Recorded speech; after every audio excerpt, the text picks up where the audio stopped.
Hello dear students, I Abhinav Negi welcome you all in this marathon of soil mechanics where we will be covering every topic of soil mechanics, complete concepts and numericals. So guys, be ready all for the adventure. How are you all guys? Please let me know quickly on the comment box guys. How are you? Come on guys, come on. Everyone, those who are watching me for the first time, let me introduce myself guys. My name is Abhinav Negi. I have done my MTech from IIT Delhi in geotech only, the same subject for which we are doing marathon. I got All India rank 164 in 2012. You have to score a better rank than this. Okay. Now you can connect me on my mobile number, that is 93549 16360. You can also connect me for any doubt, any guidance at my mail ID abhinav@resultant.in. Okay. Guys, for the complete PDF and all important updates for civil engineers, job notification, technical content, you can join me in my Telegram group, that is Civil by Abhinav Sir. Already guys, more than 6,000 students have joined there. Good morning, so much response guys. Thank you Anjan, Thomas, everyone, Yuvaranchi, Vaishnavi, Molly, Vikram, Anjan, Syam, Abu, Hanish, excellent guys, so many students. Okay, how's the chores guys? Everyone please let me know in the comment box. I hope audio video is fine. Tell me, let me check on my mobile. Audio is coming. Yeah, it is coming, it's coming. Before starting this, let me tell you, although this is 2023 data, but the same data goes for the 2024 and the all previous years and the upcoming years as well. Guys, more than 1 lakh students have registered for the GATE exam that year, but only 83,000 have appeared. Every time it has been observed that the students who registered, 16 to 17% of the students doesn't give the exam. Okay, so out of 1 lakh students, 83,000 students have appeared for the examination, out of which negative marks 2,000 students, 2,670 students get negative marks. You can see most of the students are getting marks 0 to 20. Okay, and 10,000 students are getting marks 20 to 30. That means guys, more than if you see, more than if I take a boundary line of 40 marks now. So guys, more than 40 marks, less than 4,000 students. The real competition, I always say, the real competition is only among the top 4,000 and 5,000 students. More than 40 marks, only guys 3,000 or 3,500 students. Okay, and now at what marks, what rank can be expected, that also I'll be telling you. This is the marks versus rank of last year. Okay, more or less it is every year it is same. Okay, not much difference, but it has been observed that from last couple of years now, even with less marks, students are getting a better rank. This may be due to less number of students are appearing, particularly in last 2-3 years. Plus one more point, that the paper was tough compared to the paper what was coming in 2018, 19, 17, 2012 in that time. Okay, this is the marks. Guys, this complete PDF I'll be giving you in my Telegram group as well, Civil by Abhinav Sir. So no need to write down anything. Okay. Whatever in this PPT, at least that thing you need not to write down. That I will be giving in my Telegram group, Civil by Abhinav Sir. Apart from this, if any extra thing you want to know, then you want to write that, you can write. Whatever written in this PPT, that you need not to write. This is the marks versus rank of previous years. Okay, this you will be getting. And now at what marks, what rank, what marks or what rank, what options are available. Like if you got a rank 0 to 250. Then PSUs are available for all all students. Old IITs is available for all categories. New IIT, NIT, everything is available. From 250 to 400 rank, PSUs will be quite tough for general students, but OBC, EWS, SC, ST will be getting PSUs. Old IIT, everyone will be getting. New IIT, everyone will be getting. NIT, everyone. With 400 to 950 rank, PSUs is not available for general, OBC, EWS, but yes, SC, ST can get a PSU with 400 and 950 rank. Old IITs, new IITs, NITs is available for all. Now this is for 950 to 1500 rank. What are the options available for various categories? Again saying guys, no need to write down this. Everything I'll be giving in my PDF in my Telegram group, Civil by Abhinav Sir. Rizwan, numericals plus concept, both will be done. Guys, can you quickly write down your cities, from which city you are here? Let me see that from which part of the country the students are here. Come on. Which part of the students, which part of the country the students are here? We will be starting soil mechanics very soon, guys. Each and every chapter will be done. See the quicksand condition. Okay. Now guys, geotech is the highest weightage which is coming around 15 marks. The geotech is coming, guys. Okay, even in 2022 it is coming of 15 marks, 2023 it is coming of 16 marks, 2024 I am saying the average of both sets. It is 16 marks. Tamil Nadu, Varanasi, Andhra Pradesh, Nagpur, Guntur, Tamil Nadu, Akhil from Tamil Nadu, Andhra Pradesh, Moli from Andhra Pradesh, Tirumala from Andhra Pradesh, Rajat from Una. Okay, great. Anjan from Nellore. Hanish from Nellore, Vidya from UP, Vinay from Hyderabad. Okay. Bingi Pavan from Hyderabad, Thomas from Manipur. Okay, so complete east, west, south, everyone is here. Devika from Vizag, Vishakhapatnam, RK Beach. Okay, Samastipur से भी हैं एहसान साहब. Okay, एहसान welcome. Pranat from Guntur, Karnataka. Okay, being engineer from Gujarat, Vikram from Hyderabad. Okay. Ashutosh from Bhubaneswar. Great, the complete India is sitting here. Okay, and you see, you can see the geotech is coming of 16 marks. Now guys, if I talk about the syllabus of soil mechanics, then these are the topics which are in GATE and ESC both.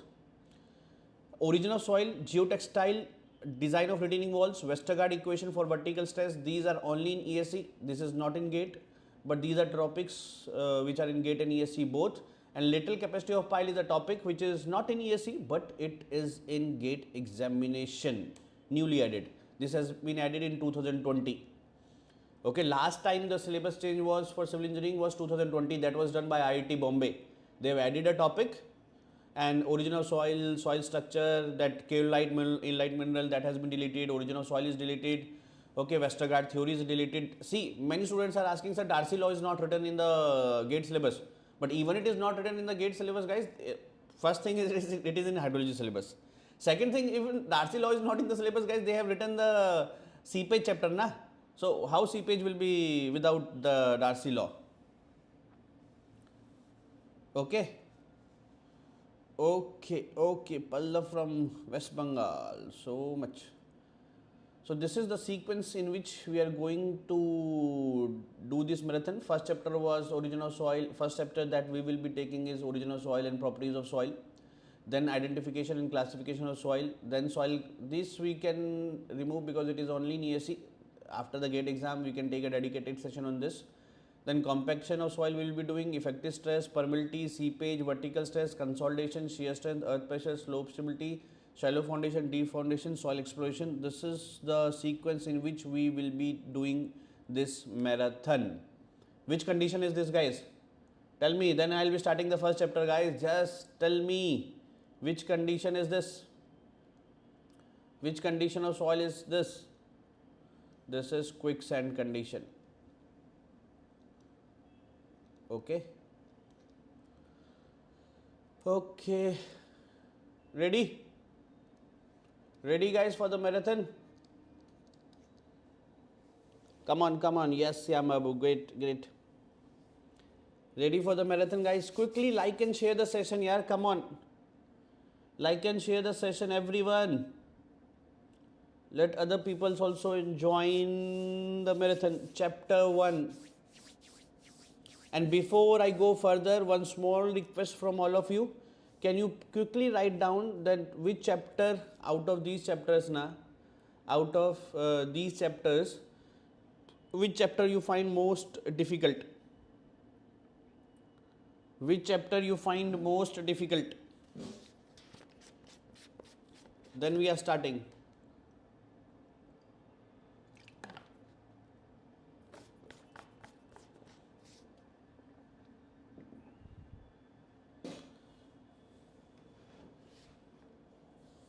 Which chapter you find most difficult?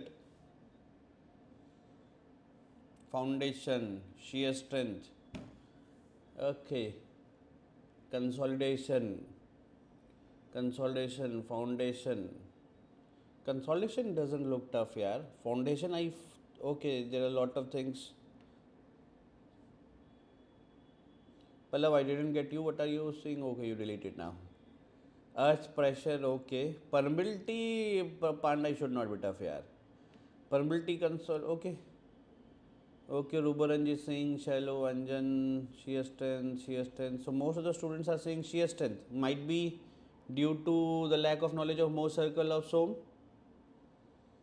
Okay, let us complete everything today. Okay.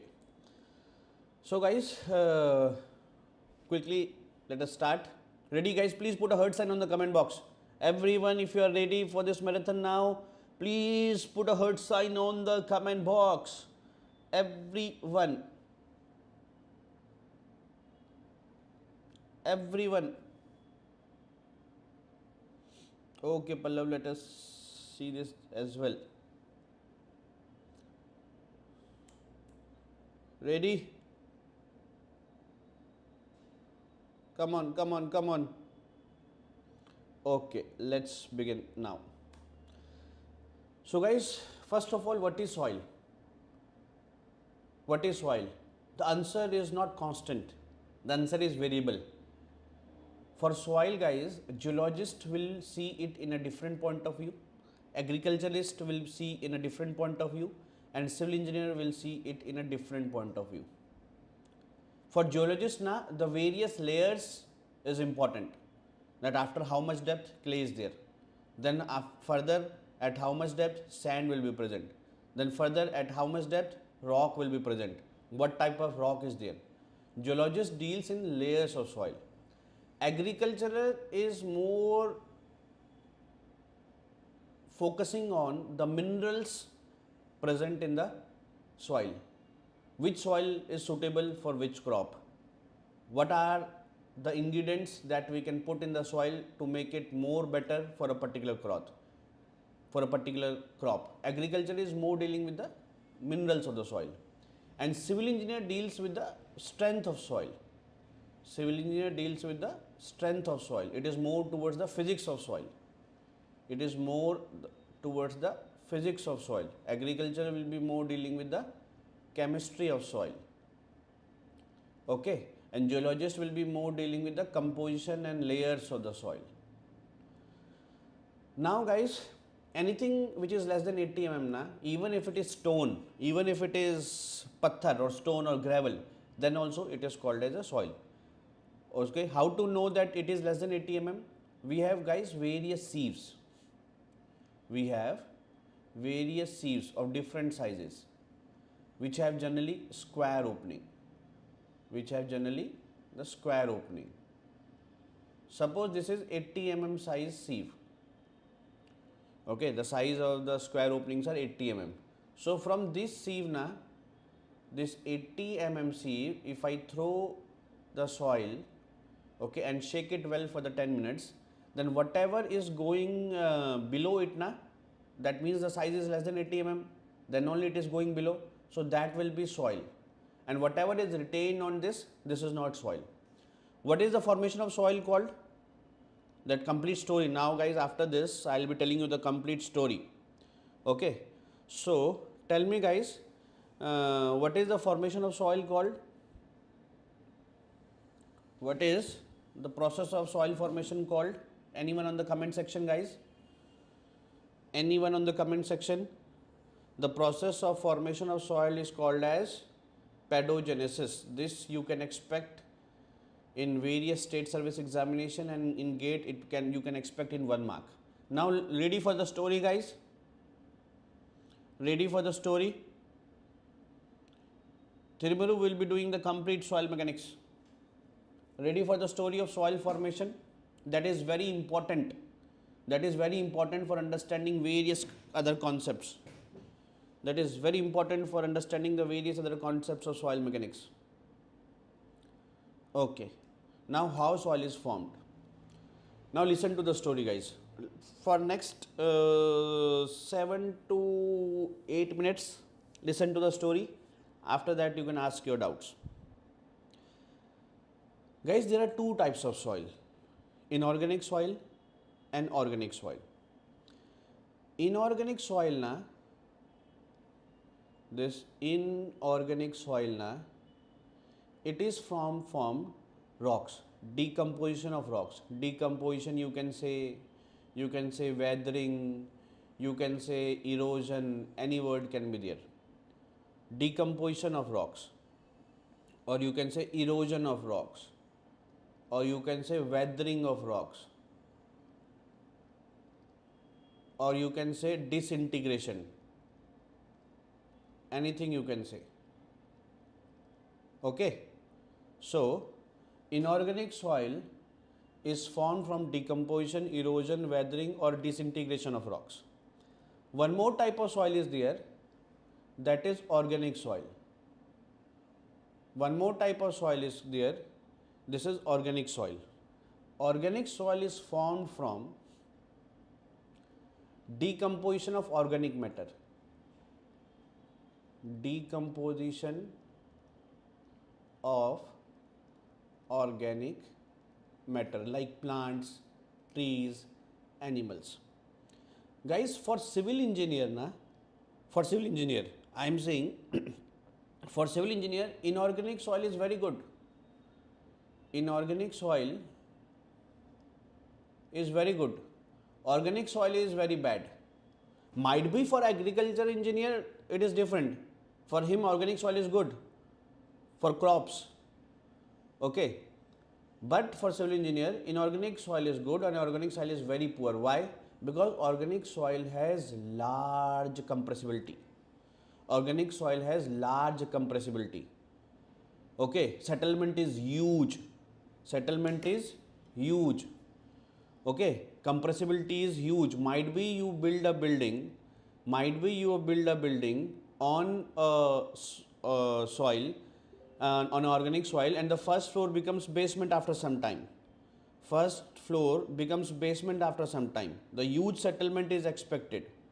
The huge settlement is expected in organic soils. Okay. So they have not good engineering properties, civil engineering properties. So never a civil engineer will be constructing on organic soil. They will always be constructing on inorganic soil. The foundation should be of inorganic soil. So inorganic soil have good engineering properties, civil engineering properties. Might be for agriculture, organic soil is good. So whatever we will be doing now, that we will be doing on inorganic soils only. We will be studying inorganic soils. Okay. Everything okay?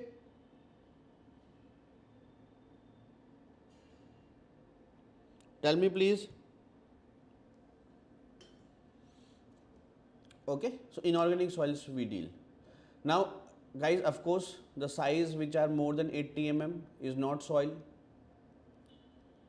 The size, if it is more than 80 mm, it is not soil. The sizes which are less than 80 mm is soil. The size which are less than 80 mm is soil, correct? Now 80 mm to 4.75 mm, 80 mm to 4.75 mm is called as gravel. And from 4.75 mm to 75 micron, 75 micron means 0.075 mm. 75 micron na, this is 0.075 mm. This is, let me write it here, 75 micron is 0.075 mm and 2 micron is 0.002 mm. So from 75 micron to 4.75 mm na, that is sand. No need to learn further classification of sand, coarse sand size, medium sand size, fine sand size. No need to learn particularly for GATE exam. Might be for some state exam, particularly in JEE exam, they can ask this, but for GATE exam, they will not be asking database questions. So 80 mm to 4.75 mm is gravel, 4.75 mm to 0.075 mm is sand, that is coarse grain soil. They have a certain kind of properties. Gravel and sand are similar and certain kind of properties are same. What are those properties? How they are formed? We will be seeing it. Now, from 75 micron to 2 micron is silt and less than 2 micron is clay. This is fine grain soil. Fine grain soil having some certain different properties. What are those properties, how they are formed, that I will be telling you. Okay, fine grain soil is FGS and coarse grain soil is CGS. Coarse grain soil is CGS, fine grain soil is FGS. Now, after this, let me tell you that how we will be doing this. There are various sieves. Let me tell you just overview. Suppose there is a 80 mm sieve. Okay, so whatever is coming down, that will be soil. Suppose here we have a 4.75 mm sieve. Suppose here we have a 75 micron sieve. Suppose here we have a 2 micron sieve. Okay, so if we throw soil there, if we throw the soil there, then whatever is retaining on 80 mm is not soil. Whatever is retaining here, that means this is more than 4.75 and less than 80 mm. So that will be gravel. Okay, whatever is retaining here, that is, it is more than 75 micron and less than 4.75. That is sand.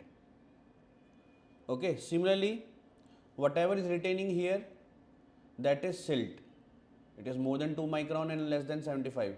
And whatever is going down, very fine particles, are clay. Okay, give me yes or no. Thank you Sachin. Give me yes or no.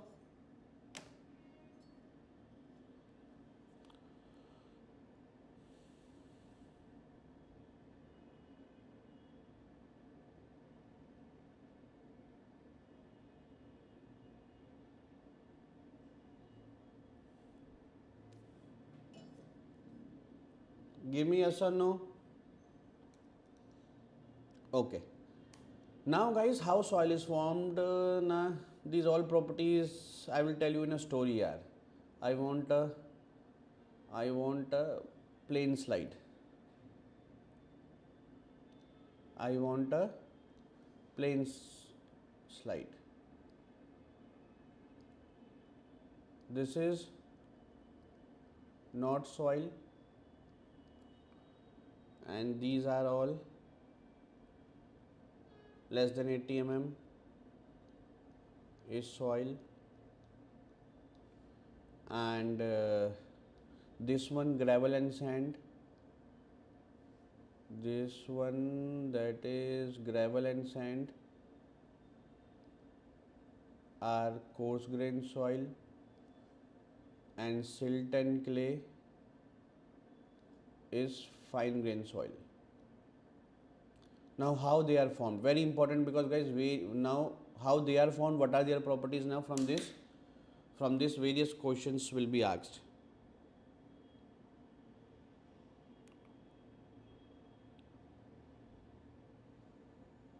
Okay, from this various questions will be asked. Now see the story, because whatever I will tell you in the story, that all will be written here. Whatever I am telling you the story, no need to write, every point will be written here. Okay. Okay, Rishikesh Bhaji, Dhanyavad. See, we are talking of, first of all, inorganic soils, which are made from the disintegration, weathering of rocks. This one I told you here, na. Inorganic soil is important for civil engineers. Organic soil is not good.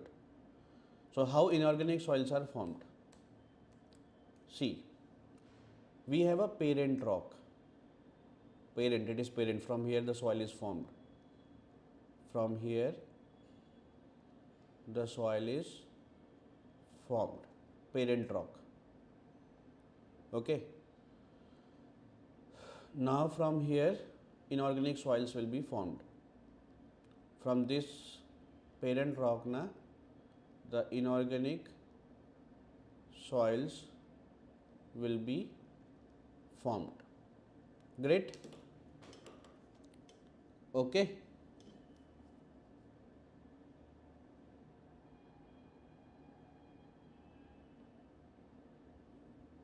Now see, from this inorganic soils will be formed from the parent rock, any rock. Okay. Now guys, there are two types of weathering. Listen the story guys. From the story concepts will be coming. From the story, the concepts will be coming. One will be the physical weathering. What is our physical weathering? Physical weathering, or we can say physical erosion, or we can say disintegration. And one will be chemical weathering. One will be chemical weathering. Chemical weathering. So what is physical weathering? What is chemical weathering? Physical weathering means that this parent rock is acted by water, air, wind for so many years, for 100 to 200 years. For 100 years, 200 years, the rock is acted by water, air, wind for 100 and 200 years, because rock will not be converted to soil in just a few months or few years. For 100 of years, the rock is acted by air, water, wind, and after this, the soil will be formed. Now, what is chemical weathering? Some chemicals, sulfur dioxide, algae, okay, other chemicals, when acted on parent rock for so many time, algae on rock for 100 of years, some chemicals on 100 of years, then the soil is formed. From physical weathering means air, water and wind is attacked. From physical weathering, guys, after 100 of years, the rock is disintegrated. When air is acting, wind is acting, water is acting for 100 of years, the soil is formed. That is coarse grain soil, gravel and sand. From physical weathering, we get coarse grain soil. From chemical weathering, guys, when chemicals are acted on rock for 100 of years, then we have some small soils are formed. Some small soils are formed. These are fine grain soil, okay, that are clay and silt. Now, coarse grain soils are formed on a different way, physical weathering. Therefore, their properties are different. Fine grain soils are formed on a different way, chemicals are acted. Therefore, these properties are different. Fine grain soils means silt and clay. Whatever the story I am telling you now, guys, lot of questions will be coming from here. Lot of questions will be coming from here. Coarse grain soil is gravel and sand.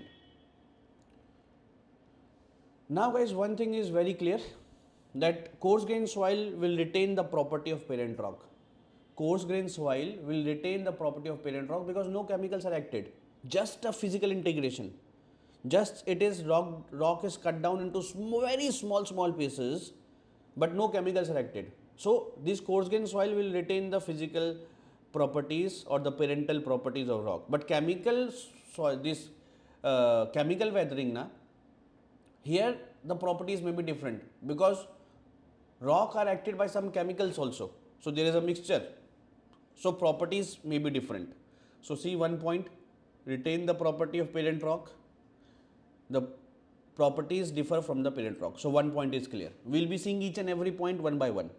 Thank you Sonu sir. We will be seeing each and every point one by one. Now, next point.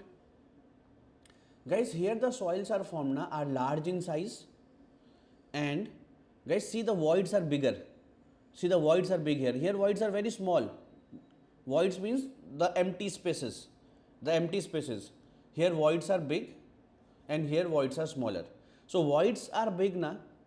There are large holes. So water can go very fine. Water can go very fast. Here there is a lot of hindrance. Water cannot go very fast because the tunnels are not very big. So here the voids are big. Here the voids are small. This also we have done. From physical weathering we get gravel and sand. Here we get clay and silt. Physical weathering is done by water, ice. This also we have done. These 3 points we have done. Chemical weathering is done by chemicals. Okay, so here voids are very big. So voids are very big, guys. So permeability will be high. Here voids are small, so permeability will be less. But if I talk about void ratio, what is void ratio? Void ratio is represented by E. Void ratio is volume of voids by volume of solid. Void ratio is volume of voids by volume of solid. Now guys, one void is bigger in coarse grain soil. One void is bigger in coarse grain soil. One void is smaller in fine grain soil. But void ratio will be more in fine grain soil and void ratio will be less in coarse grain soil. Sir, what you told, sir? You just told that void will be big. Guys, void will be big in coarse grain soil. That's why the water will go very fast. But void ratio is volume of voids by volume of solid. In coarse grain soil, which are found from physical weathering, one void is bigger. In fine grain soil, one void is smaller. But number of voids are huge, and they are huge in such a way.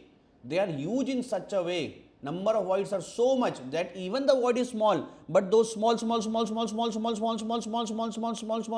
are huge. The total volume of voids is more in fine grain soil.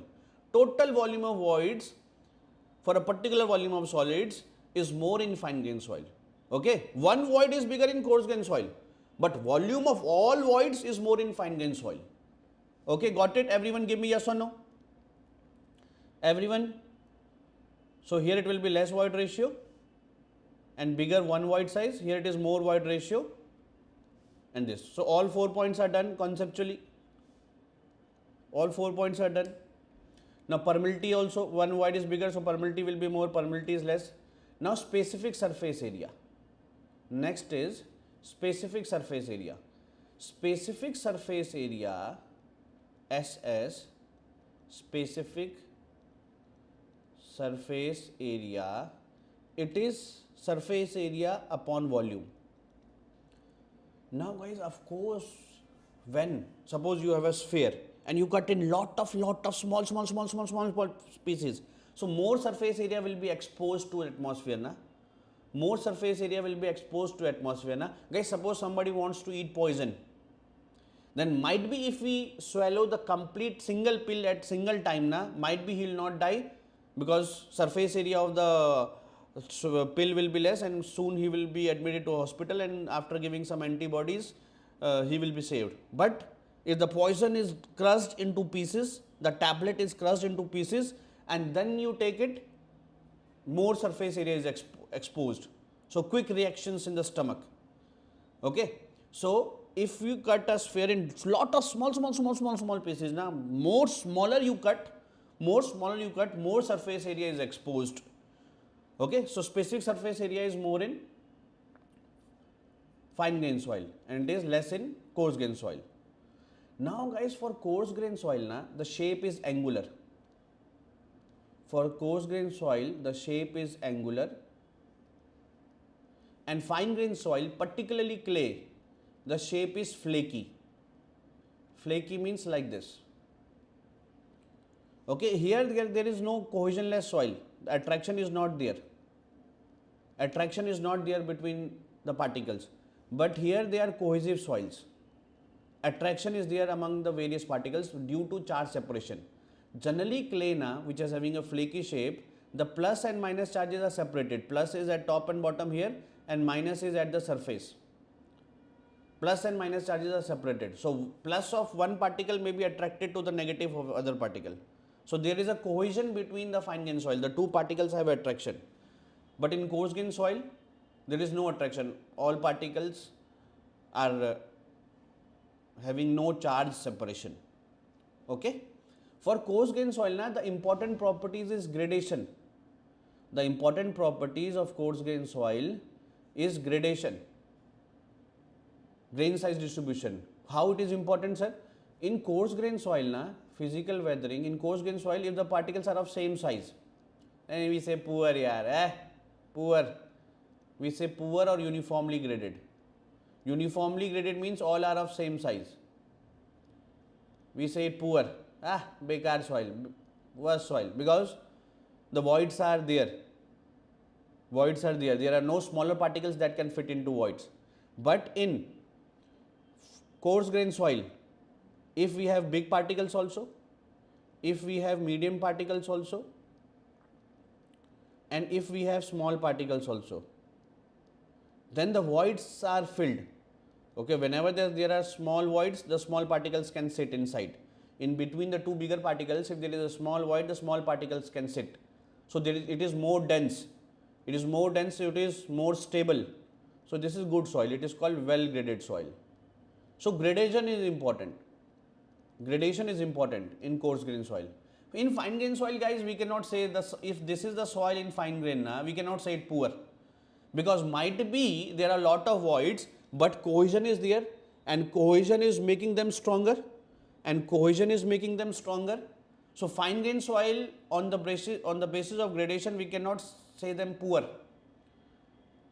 Okay, because it is like दूर से देखा तो गंजे खेल रहे थे, दूर से देखा तो गंजे खेल रहे थे, पास जाके देखा तो अंडे उबल रहे थे. Let me tell you in English. From very far, if I am seeing, it is saying like bald people are jumping and playing. When I go near, actually eggs are boiling.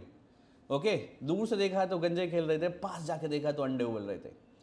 So in fine grain soil na, you cannot say this soil is poor. Might be there are a lot of voids, but due to the cohesion between them, the attraction between them, they are stronger. So fine grain soil are not judged on gradation, that poorly graded or uniformly graded.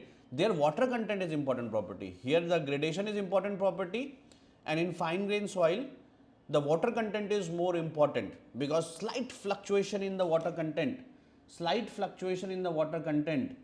guys, the properties may be changed drastically.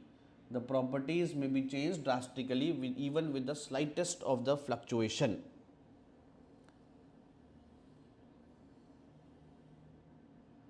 Well graded is this side. Okay, so all these points are done. Now guys, the soil is formed. The inorganic soil is formed. This is the parent rock and the soil is formed. Now if the soil remains within the parent rock, the child is in India, not going to the America for job, then that is called residual soil. The child is in India with the parents. Residual soil. Now if the soil is formed from physical weathering or chemical gathering, whatever, but it has been transported to somewhere else. That is called as transported soil. Now it is transported. It has gone to America.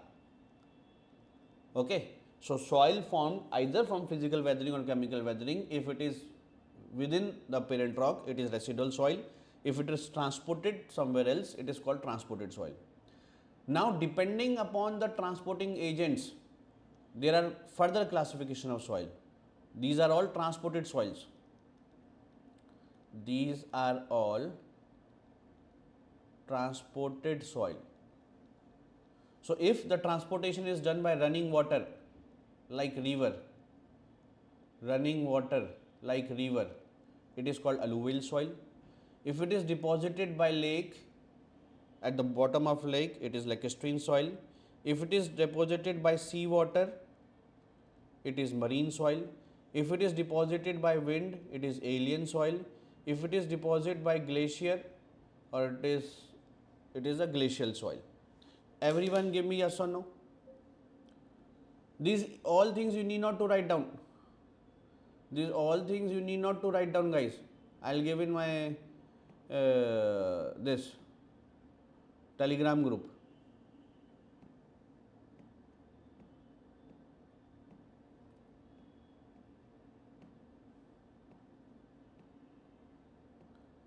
Give me yes or no. Let me make it full screen.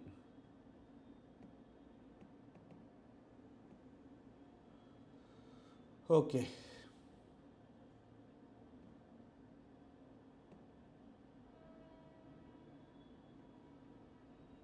Okay.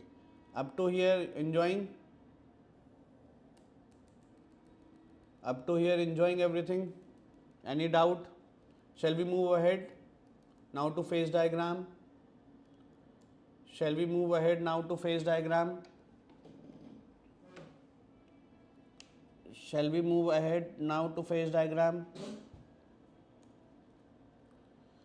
Okay. Now guys, everyone please see. Soil consists of solid plus water plus air, solid plus water plus air. Water and air both are called as voids. Water and air both are called as voids. This is not visible, let me write it. This is water. This is water. Now if the soil is put in oven, all water will be evaporated. See guys, this is na soil, this is solid, or this orange color, this white color is water, and some empty spaces which you are seeing as blue color, the background of this slide, that is air. So this is called partially saturated soil. Partially saturated or partially dry soil. Partially saturated and partially dry both are same thing. Partially saturated, partially dry both are same thing. Okay, because it is partially saturated, or you can say partially it is dry also. Okay, this is if you put in oven, that is a dry soil, no water will be there, all water will be evaporated. And if you put in a lot of rain comes, then all voids are filled with water. It is called saturated soil. It is called saturated soil. All voids are filled with water. This white color is actually the water. Okay. Now guys, here please see that one thing, slow my numericals will be coming from this, that solid remain always constant. Solid remains constant. What does this mean? Let me tell you. Solid means weight plus volume. Now guys, suppose I put this soil and transport it some other place and I compact this. So total volume may decrease. If I compact, might be some air voids are compacted. But solid is not changing. So whenever the transportation questions come, the soil is transported from one place to another, solid always remains constant. Solid is treated as incompressible. So whenever you transport the soil, solid is same. Yes, if you compact, might be total volume is decreased. If you throw it like this, might be total volume is increased. But solids is not going to be changed. Solid is treated as incompressible. Water and air is also incompressible. But if you compress, might be some water is squeezed out. That water is gone. I am not saying that is compressed. Similarly, some air voids are gone. I am not saying air voids are compressed. Some air voids are gone. So water and air is also incompressible, but they can escape from the system. Water and air can escape from the system, but solid cannot escape from the system. So total weight and volume of solids will always be constant. Hello Joshit sir, welcome guys, everyone please welcome Joshit sir. Please welcome one of the biggest faculty of civil engineer. Well, Joshit sir, please put a heart sign for him. Please put a heart sign for him, sir. Everyone. Okay. Now moving further. This is water. Okay. So soil consists of solid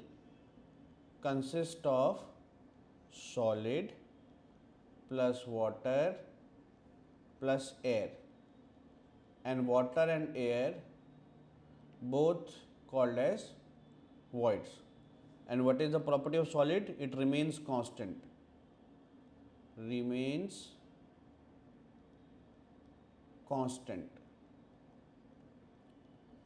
Weight and volume both remains constant. Now guys, water content or moisture content is represented by small w. Guys, one thing please remember, in whole soil mechanics, whenever I write small w, this is water content, water or moisture content. And whenever I write capital W, this represents weight. Okay. Now, what is water content or moisture content? This is weight of water. See, I am writing capital W. Capital W means weight. Weight of water by weight of solid. This is in fraction. If you want to write in percentage, this will be in 200.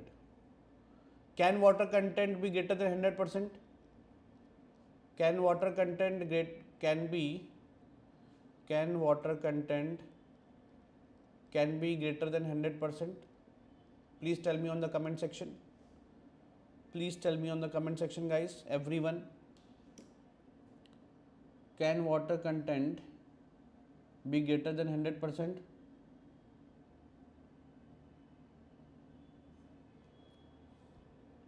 Yes, because weight of water can be more than weight of solid. Now, guys, there is a bentonite clay. Bentonite clay has a huge voids. So might be solid is this, remainings are void, and all voids are filled with water, and oil voids are filled with water. So maybe weight of water may be made more than weight of solid.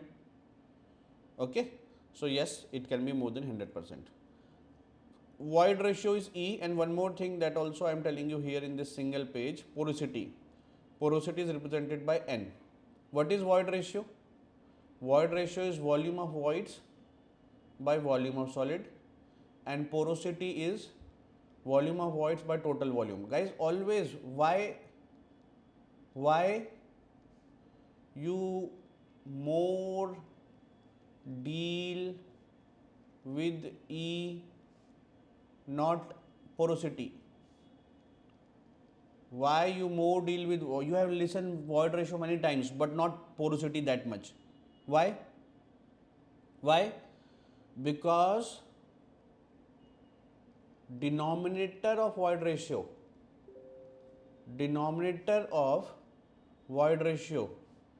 is volume of solid, which is constant.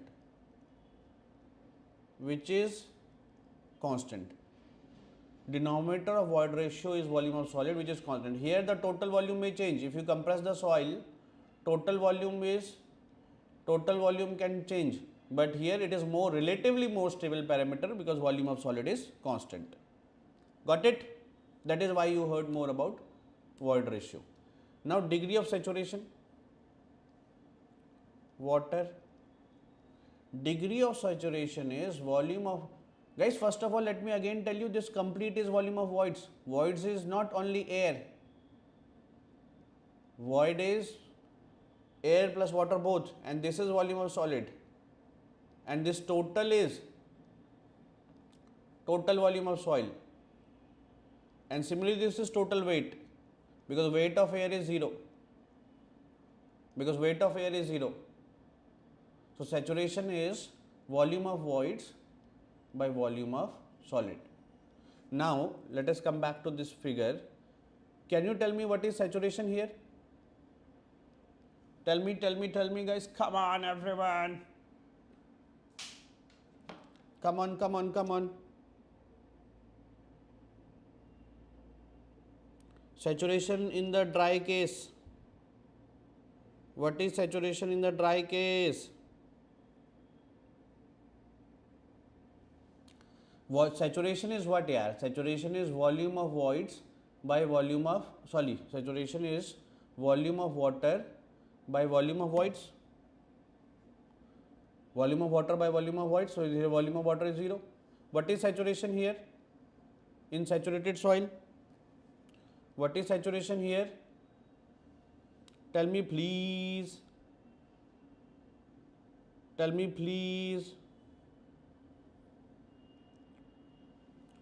What is saturation here? 1.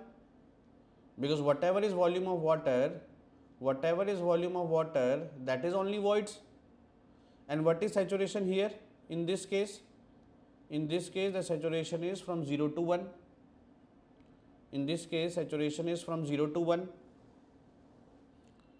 Give me yes or no.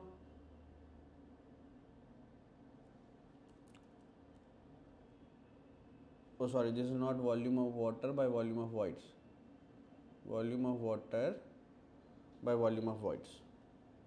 Okay. What is air content? Air content is represented by this. Air content is volume of air by volume of void. Can you tell me the value of S plus AC? Yes, Vaishnavi, we are corrected now. Can you tell me the value of S plus AC? Saturation plus air content. Saturation is volume of water by volume of void. Air content is volume of air by volume of void. So volume of water plus volume of air is volume of void.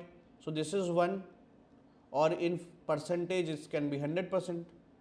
Good, good, good. Lavanya, Vinay, Anantma, Hanish, Prabha, Devika, Vaishnavi. Good, good, good. What is percentage air void? Represented by Na. Na is volume of air upon total volume. Let me again tell you, this is the total volume. This is the total volume, and this is the volume of voids, and this is the total weight. Total weight air will not be there because air weight is taken as 0. So this is volume of air by total volume. Now guys, this is the student find most difficult. Unit weight of water, gamma W. Bulk unit weight represented by gamma T. Unit weight of solid, gamma S. And this. Guys, what is density R? Mass by volume. Density is mass by volume. So gamma is weight by volume. Just you have to remember only one thing. Density is mass by volume. Gamma is weight by volume. Nothing else. Nothing else. Everything can be done from this only. I don't know why students are so much confused here. Density is mass by volume, gamma is weight by volume. Like gamma W is weight of water. It is weight, unit weight of water. So weight of water, WW upon volume of water. Gamma T, bulk unit weight, it is of soil. Bulk unit weight is associated with soil. So total weight of soil upon volume of soil. Unit weight of solid. Unit weight of solid. It is weight of solid upon volume of solid. Dry unit weight of soil. Dry unit weight of soil. So when the soil will be dry, only thing will be solid and air. When soil will be dry, only thing will be solid and air. Only thing will be solid and air. And air has no weight. So it is weight of solid up, not upon volume of solid. No. It is dry unit weight of soil. Dry unit weight of soil. So total volume of soil, not of soil, like this. Have you understood this? Have you understood this? Guys, in bulk unit weight, now you just, or unit weight is just, you have to remember weight upon volume. You just have to remember weight upon volume. So bulk unit weight of water upon volume of water. Bulk unit weight, it is associated with soil. So total weight of soil upon volume of soil.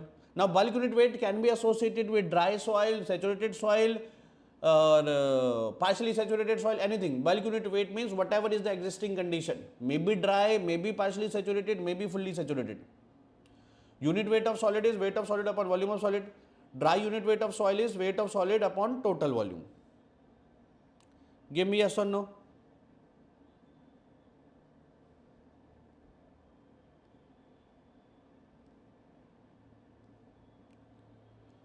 Similarly guys, one more thing is saturated and submerged unit weight. Saturated means this condition. Here the saturation is 1. All voids are filled with water. So saturated unit weight represented by gamma sat, it is weight of saturated soil. Weight of saturated soil upon volume of soil. Weight of saturated soil upon total volume of soil. Submerged means gamma submerged, it is gamma sat minus gamma W. Guys, this gamma submerged na, what does this physically means? Weight of submerged soil, weight of submerged soil upon total volume of soil. Guys, tell me, when there will be some unit weight of Abhinav Negi. There will be some unit weight of Abhinav Negi. Okay. When I will go inside the water, swimming pool, my volume will be same but my weight will be decreased na. My volume will be same but my weight will be decreased na. So that time it is gamma submerged. Weight of submerged soil when beyond weight is also acting. When beyond weight is acting. Here only solid is filled with water. So all voids are filled with water but no beyond weight is not acting here. So when beyond weight is also acting, that is weight of submerged soil upon total volume of soil. Now guys, most of the things, all these things now, unit weight of water, gamma W, gamma T, gamma S, gamma D, gamma submerged, gamma sat will be more understood when I write this thing. Tell me how many of you understood this. I am writing something. I want to know how many of you have understood this. Gamma S, gamma solid is greatest, then gamma saturated, gamma bulk, gamma dry, then gamma submerged. If you understood this na, this why I have used the equality sign here. If you understood this complete relation plus the equality sign, then most of the things are clear. Give me yes or no. Give me yes or no. Everyone. How many of you have understood this complete relation? This complete relation plus the equality sign. Plus the equality sign.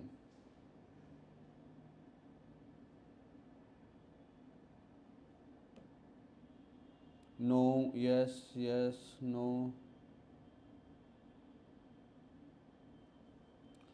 Okay, guys, see. First of all, guys, gamma sat, gamma bulk, gamma dry, gamma submerged are all of soil.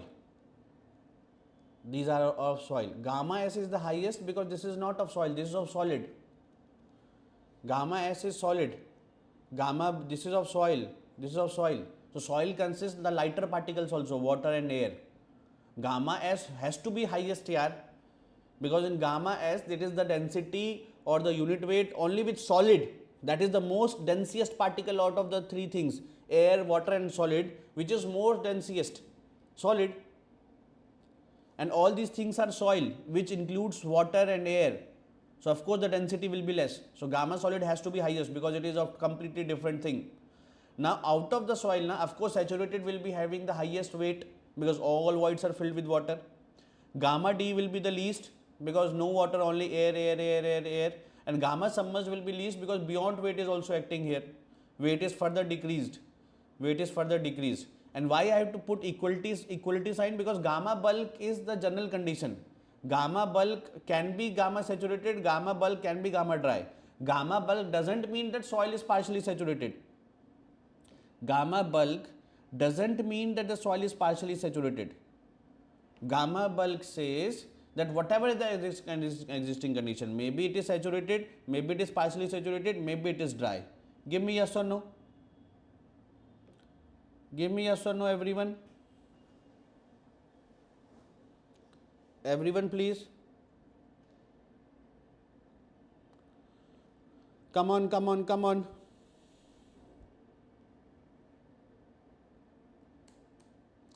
Okay, specific gravity, it is represented by Gs or simply G. It is represented by Gm. Whatever G you study in formulas, na, this is this one. Specific gravity of solids. Whatever G you have seen in the formulas, na, that is specific gravity of solids. What is specific gravity? Specific gravity is specific gravity of anything, na, is weight of that material with respect to weight of water. With respect to weight of water. Specific gravity is weight of that, unit weight of that material upon unit weight of water. Suppose specific gravity of this mobile is 3. Specific gravity of this mobile is 3. That means this density is 3 times more of water. Suppose specific gravity of this resultant jacket. Specific gravity of this resultant jacket is 2. Then density or unit weight of this jacket is 2 times of water. Suppose specific gravity of this mic is 5. Suppose specific gravity of this mic is 5. Then it means that the density of this is more 5 times of water. Suppose specific gravity of anything is 0.5. then density of that thing is half of water. Okay, it is the gamma material upon gamma W. So specific gravity of solid means gamma of solid upon gamma W. It is generally in the range of 2.6 to 2.8, particularly for inorganic soils. And specific gravity of soil means gamma of soil, gamma T means whatever the existing condition, may be dry, partially saturated or fully saturated, upon gamma W. Whatever G you study na, this is mostly this one. Okay, soon we are going with the numericals also, guys. Please be prepared. Please be prepared. Now, can you please do this? Can you please do this, guys? Come on, come on, come on.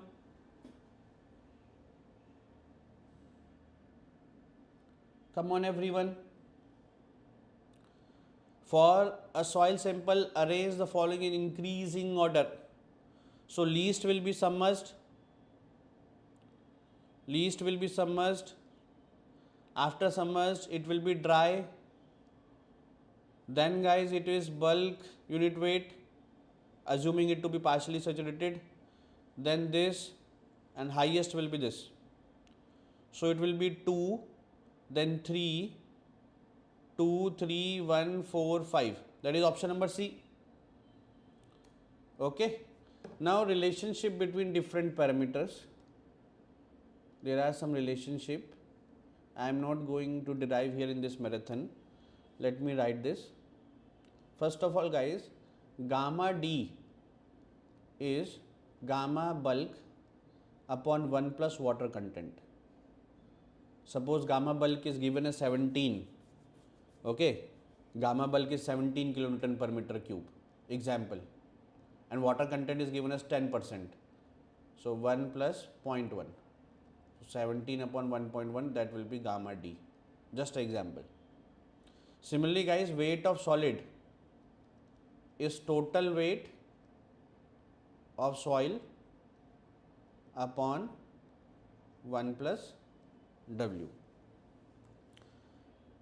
N is equal to E upon 1 plus E. Porosity is this, N is porosity, E is void ratio. E is equal to N upon 1 minus N.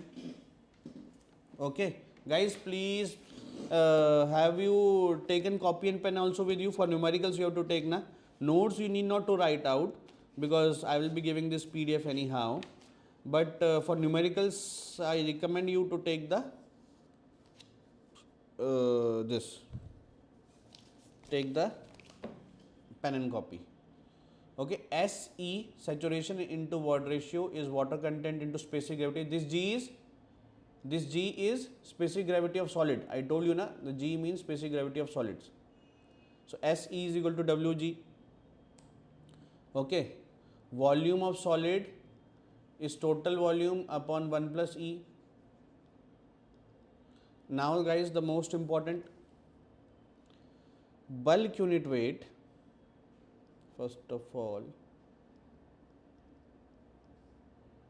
let me write it here. Gamma bulk unit weight is G plus SE upon 1 plus E into gamma W.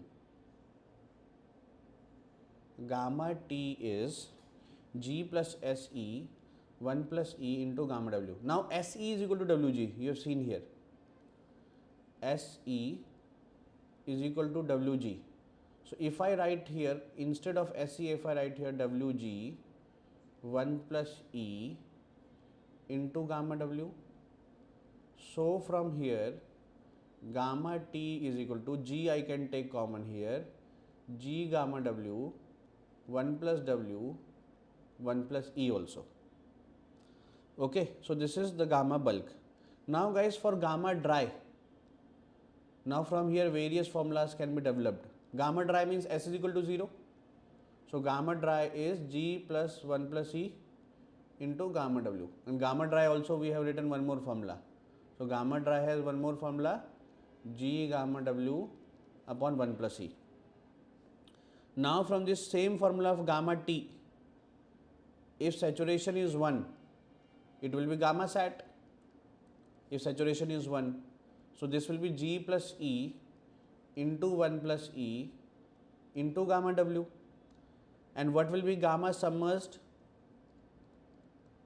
Gamma submerged is gamma sat minus gamma W. So subtract gamma W from here. Subtract gamma W from here. So subtract gamma W, you can take LCM, you will be getting this value. You will be getting this value. Give me yes or no. Give me yes or no, please. Everyone. Everyone, guys, come on, come on, come on. Please put a comment on the comment section. Have you got it or not? Have you got it or not? Everyone. Got it?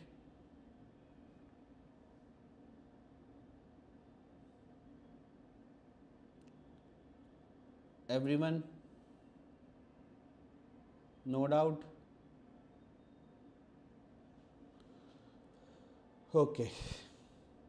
Now, guys, one more formula is gamma D is 1 minus Na. Na is percentage air void. Na is percentage air void.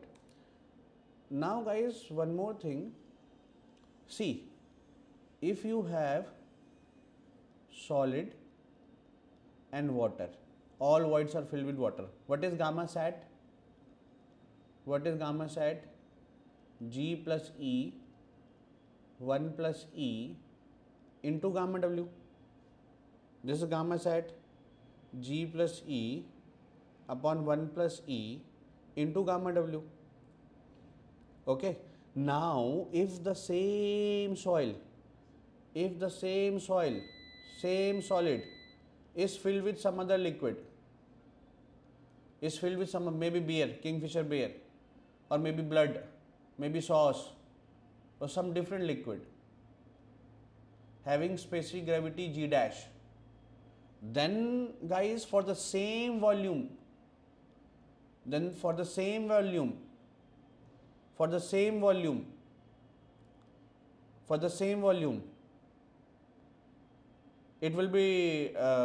the same volume, weight will be different, na?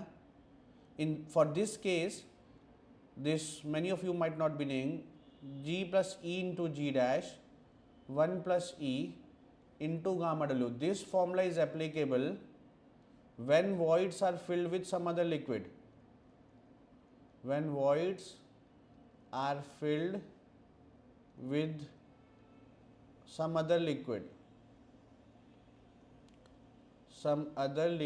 having specific gravity G dash, not water, because then in same volume weight is different, na?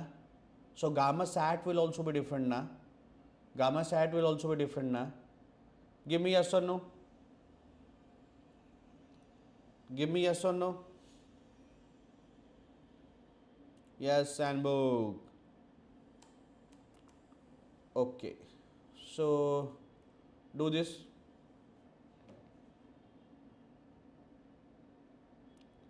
Do this, guys. Come on, quick.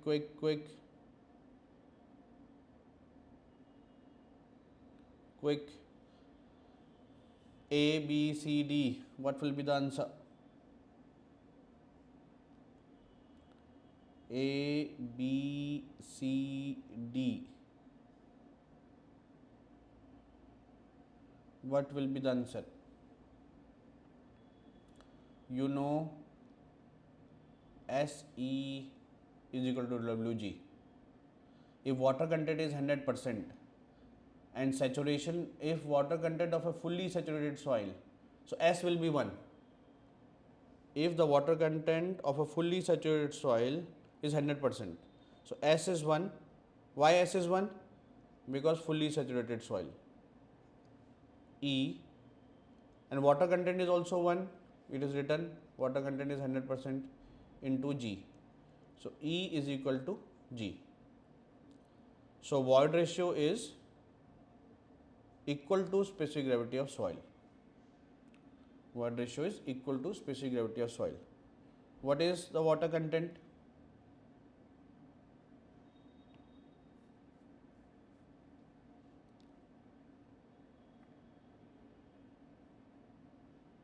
What is the water content?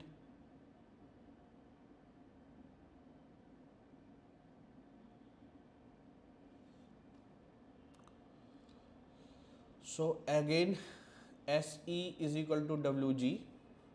So saturation is 90%, E is 0.3, W into G is 2.7. So I guess calculator is also not required. It is 0.27 is equal to W into 2.7. So W is equal to 0.1. 0.1 means 10%. 0.1 means 10%. Okay. Will you do MSQ also? Okay.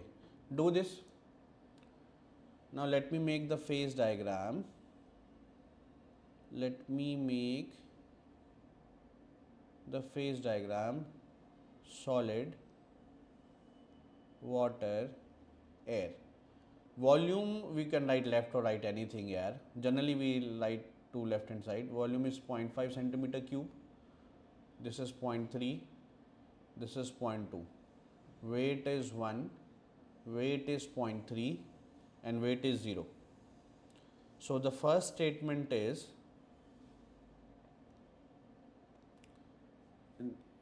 to make it MSQ na,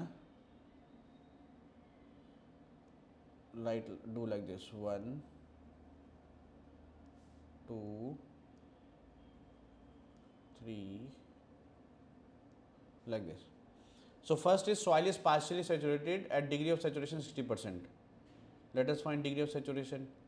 Degree of saturation is volume of water by volume of void. So volume of water is 0.3, volume of void is this. So this is how much? 60%, 0.6. So first is correct. First is correct. Now void ratio is volume of voids by volume of solid. So volume of voids is 0.5, volume of solid is also 0.5. This is 1, this is incorrect, incorrect. Now saturated unit weight, gamma sat. Saturated means once it will be filled with completely with water. So weight will be that time 1 of solid. Guys, when it is 0.3 na, when volume of water is 0.3, listen to me, this student finds very difficult. When volume of water is 0.3, weight of water is 0.3. When it is completely saturated, means all is filled with water. So then volume of water will be 0.5, then weight will also be 0.5 na. When the volume is 0.3, weight is 0.3. When it is saturated, okay, then whole is filled with water. So 0.5 is filled with water, so weight will also be 0.5. So this is weight of solid 1 and this is weight of water. Upon volume remains same, that is 1. So this is 1.5. So this fourth is correct. Okay, now water content. Water content is weight of water by weight of solid. So what is weight of water? 0.3. What is weight of solid? 1. So that is 30%. So this is correct. So answer will be A, B, de Villiers. Answer will be A, B, de Villiers. Guys, come on! Everyone, give me yes or no. Come on, come on, come on. Come on, everyone.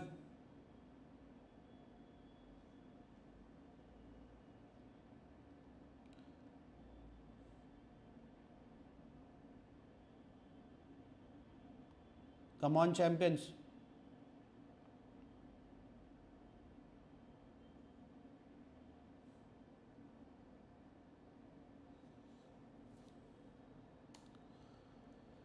Okay, tell me, if the porosity of a soil sample is 20%, what is the void ratio?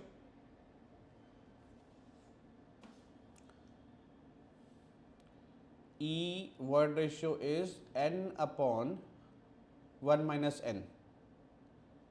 So this is 0.2, 1 minus 0.2. So 0.2 by 0.8. So this is how much? 25%.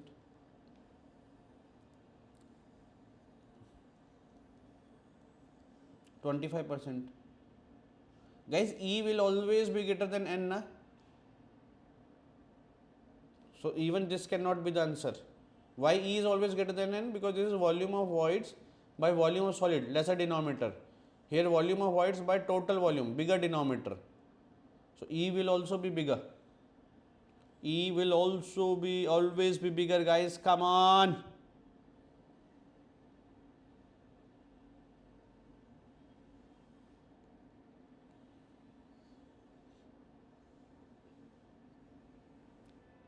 Got it? Okay. Now guys, there are basically, if you can see, one is the gravity water. What is gravity water? What is gravity water? Gravity water is that water na, when rain comes, that water under the action of gravity will go down. It will not stuck in voids. It will not stuck in voids. It will not held in voids. That will go down and join the water table with the action of gravity. So that water going down from the soil, going down from the voids, going down from the voids, going down from the voids and join the water table. Now another water is held water. Held water means which will stuck there. So one is structural water. That water is joined with the crystal lattice of solids here. That is internally joined with the crystal lattice of solids. Adsorbed water means this is, suppose guys, adsorbed water means na, suppose you have a dry soil, from oven you take it, from oven you have just taken the soil, you go to the atmosphere, and from the atmosphere na, it has absorbed some moisture, that is the adsorbed water. Suppose you put an oven dry soil, which there is no water, only solid and air, you go to very humid place, you go to the atmosphere, some water is adsorbed due to the adhesion, that is adsorbed water. Capillary water means which is stuck in the voids due to the capillary action. Okay, this is important for irrigation. This is important for irrigation. This is important for irrigation because that is stuck in the voids. That is stuck in the voids. Okay, the gravity water can never be taken by the roots here. Gravity water can never be taken by the roots. This has gone to the groundwater table. Only the water which is stuck in the voids, that can be taken by the roots na. So capillary water is important for irrigation. That is the water which is stuck in the roots. Now guys, every time in soil mechanics na, when you write water content is small w. Capital W means weight. Weight of water by weight of solid. So actually this weight of water doesn't include structural water. Actually this weight of water doesn't include structural water, because that water is not in the voids here. That water is, see, this is the solid particles na. So when I write weight of water na, the weight of water which is in the voids here, that structural water is inside the solid particles here, that is inside the crystal lattice. Okay. Now guys, various methods are to find the water content are these methods. Okay, these are the various methods. Oven dry method, what we do na, we take a soil, we take a moist soil, now we keep it in oven for 24 hours, we put it oven at 105 to 110 degrees centigrade, and after 24 hours we will get dry soil. We get a dry soil, obviously. Here it is weight W1. So water content is weight of water. So whatever it is reduced weight, W1 minus W2, W1 minus W2, whatever is the reduced weight, that is the weight of water na. Upon weight of solid is W2. If you want in percentage, multiply by 100. If you want in percentage, multiply by 100. That is the water content. So water content is weight of water upon weight of solid. So that is W1 minus W2 is weight of water into weight of solid. Now guys, the question which can come in 1 mark na, the conceptual question, why the temperature is only 105 to 110 degrees centigrade? Why the temperature is only 105 to 110 degrees centigrade. Why it is not more? Why it is not more? Tell me. Why the temperature is not more than this?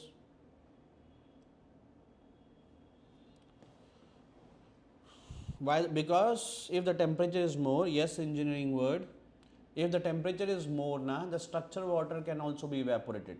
And in our weight of water, structural water is not coming. In our formula of water content, structural water is not coming. Okay, that is inside the solid particles, yeah.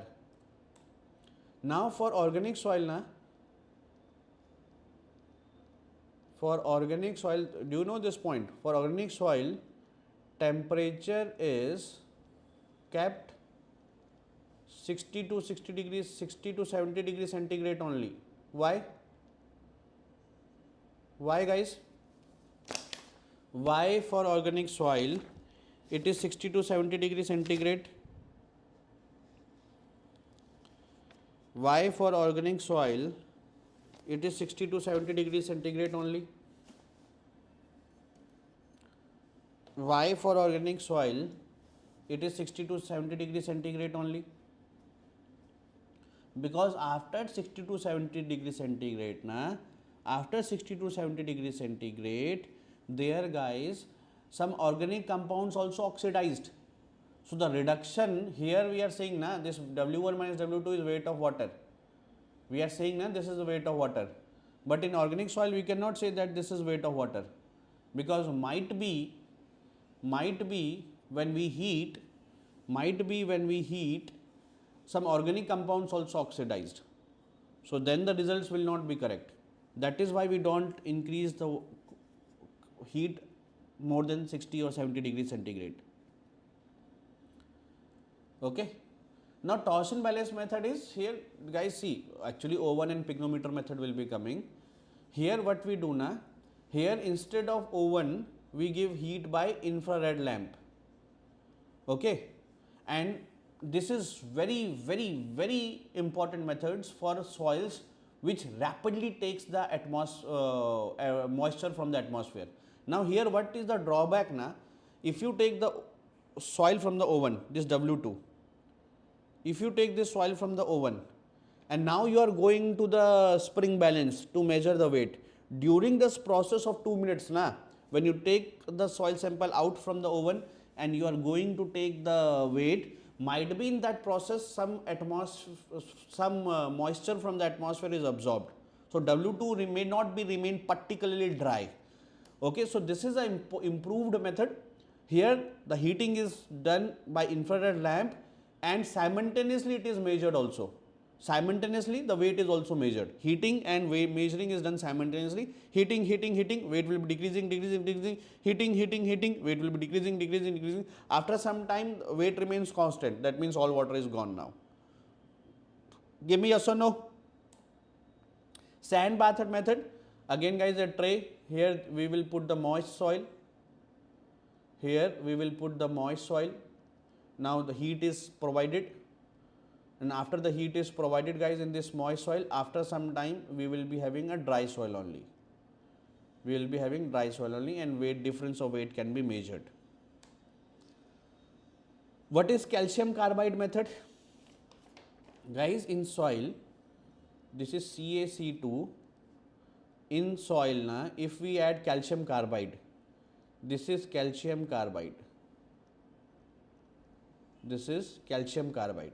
If we add water to this, we will get acetylene gas and calcium hydroxide. This is acetylene gas. If we balance the equation, this is 2. So what if we throw calcium carbide? If we throw calcium carbide to the water, then calcium carbide will react with water. Calcium carbide will react with water and form acetylene gas. Calcium carbide will react with water and form acetylene gas. Now the acetylene gas can be measured. We can apply the formula PV is equal to nRT In a chamber, pressure is measured, volume is measured, R is a constant, temperature can be measured, find N. Find N. So acetylene gas is measured. Now 2 moles of water give 1 mole of acetylene gas. So find the acetylene gas. Suppose acetylene gas you get x moles. So water will be 2x moles. Suppose acetylene gas you get 50 moles and you get from here 50.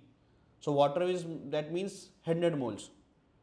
And 1 mole of water means 18 gram. So 100 moles will be 1800 gram. So that is how weight of water is measured here. In radiation method, guys, there is a cobalt capsule, cobalt 60. Okay, it will emit the radiation. And from here detector is there. Now there is a calibrated chart, of course not in our syllabus. There is a calibrated chart which will give you that this much of radiation comes in the detector. That means here in the soil this much is the water content. If this much, there is a chart. Okay, the radiation details and water content. If this much is the radiation detail, this is the water content. If this much is the radiation detail, this is the water content. If this much is the radiation detail, this is the water content. So, of course, the density also of this soil, the density. If this much is the radiation detail, this is the density, this is the water content. If this is the radiation detail, this is the density, this is the water content. So both density also and water content, both can be measured. There is some calibration charts. Now guys, this is a pygnometer. So in pygnometer, we can put the moist soil, not the dry. We can put moist soil in pygnometer. So measure the empty weight of the pygnometer, that is W1.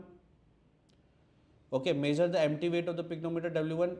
Now put the soil, moist soil, for which water content has to be find out. Now the weight is W2. Now W3 is weight of moist soil plus water, and W4 is the total weight of water. Now finally, I am not going to the derivation now.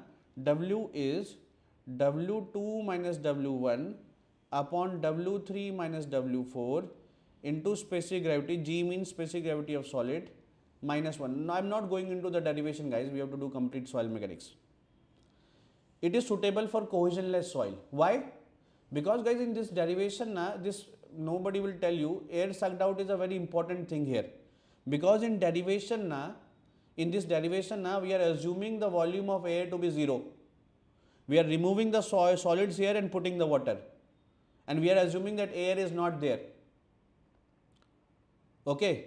And why it is suitable for cohesionless soil? Because cohesive soil has a strong bonding. Cohesive soil has a strong bonding. So they can entrap air in between. Cohesive soil has a strong bonding, fine grained soils. So they can entrap the air in between. So that is why it is suitable for cohesionless soil. Okay. Now measurement of unit weight. Gamma is weight of soil, total weight of soil, volume of soil. So total weight is never a challenge, guys. Weight of water can be challenged, because from total weight of soil we have to see only a particular weight of water. So weight of water is a challenge here in finding the water content. But total weight is never a challenge. Total weight, just measure the soil weight. Yeah, total weight you can measure whatever the total weight, including water and solids. Total weight is never a challenge. Challenge is finding the volume. So in core cutter method, what we do, we put the core inside. This is the ground level. Okay, in this ground level we put the core inside. Okay, we rotate it and we come back with some soil. So we throw the soil here, find the weight of the soil, suppose W1. So gamma is weight of the soil, that is W1. Weight is never total weight is never a challenge. So W1 upon volume, so volume of core, that is known. Volume of core. It is not suitable for cohesionless soil. Can anyone tell me why? It is not suitable for cohesionless soil. Can anyone tell me why?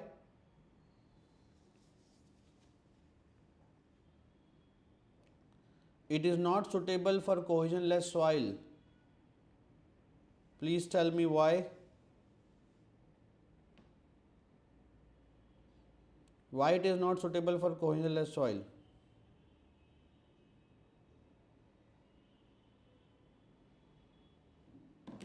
Why it is not suitable for cohesionless soil? Because guys, cohesionless soil, when we put the core inside na, and rotate and you rotate and you rotate and you come back might be the soil is not coming back with the core na, might be the soil which is stuck here is not coming back. As it is cohesionless, it will slip down like sand is a cohesionless soil. It will slip down, so you will not get the soil. Yes, Ashish, good. Good Kedari, good. Okay, give me yes or no for this. In sand replacement method na, let me tell you this in complete detail. This is used in transportation. Let me tell you this in complete detail. Guys, we excavate the soil. We excavate the soil from here and we put it here. So weight is never a challenge here. Weight is never a challenge. Gamma we have to find out na, weight by volume. So weight is never a challenge. Excavate the soil, put it here, find the weight here. Find the weight here. Now volume has to be find out. So we have some cylindrical vessels like this. Which is, it is inside the cone is here. A cone is here. And here is a shutter. And the soil is filled here. Sand is filled here. Suppose initially the volume is up to V1. Now we put this here.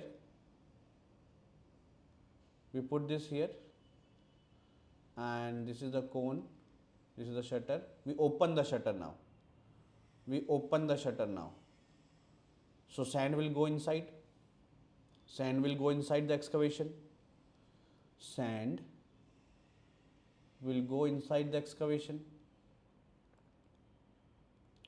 Now sand will, when it is fully gone inside, so stop it. Close the shutter. So sand will go in this way. After the sand is gone na,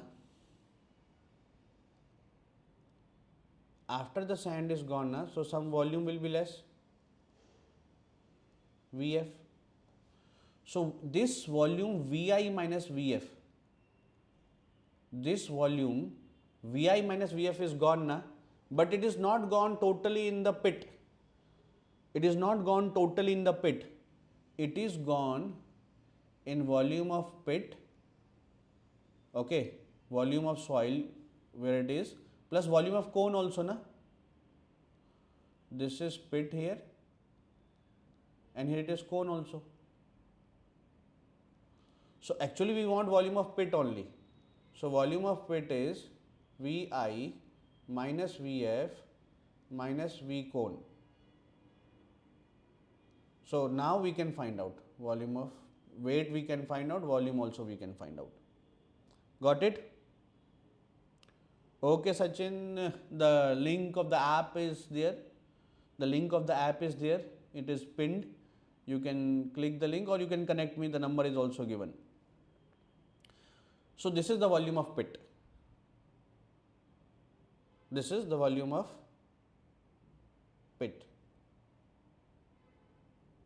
So weight upon volume of pit can be find out. Okay.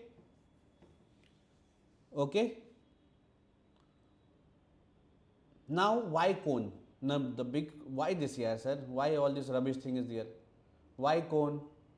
Why this cone is coming? There should be a cylindrical vessels, VI minus VF, and all that soil is gone here.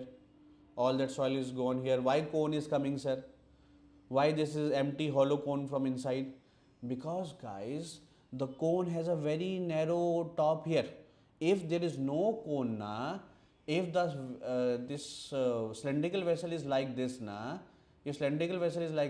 so when you are opening the shutter, soil is going down. When you are opening the shutter, soil is going down. When you are closing, there's a lot amount of cross section has to be cut na.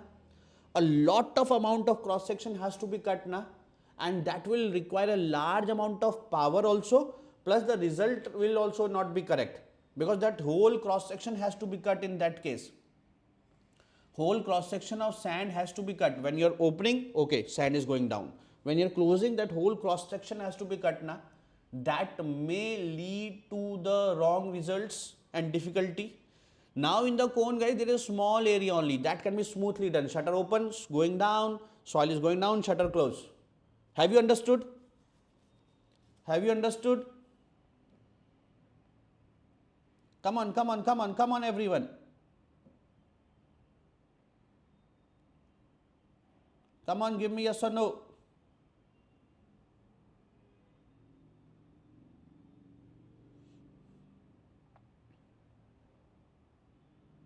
Come on, give me yes or no, please.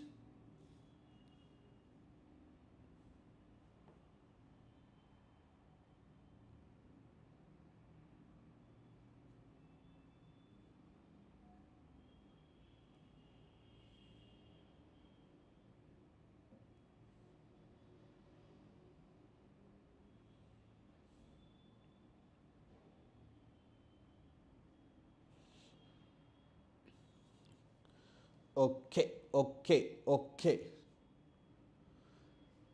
Now, water displacement method. Guys, we have a soil. Okay, suppose the weight is W1.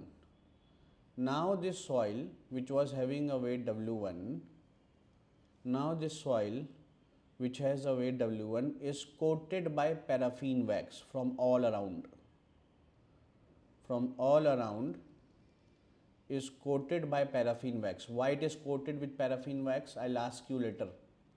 Now the weight is W2. Now we have a container. This container is filled with water.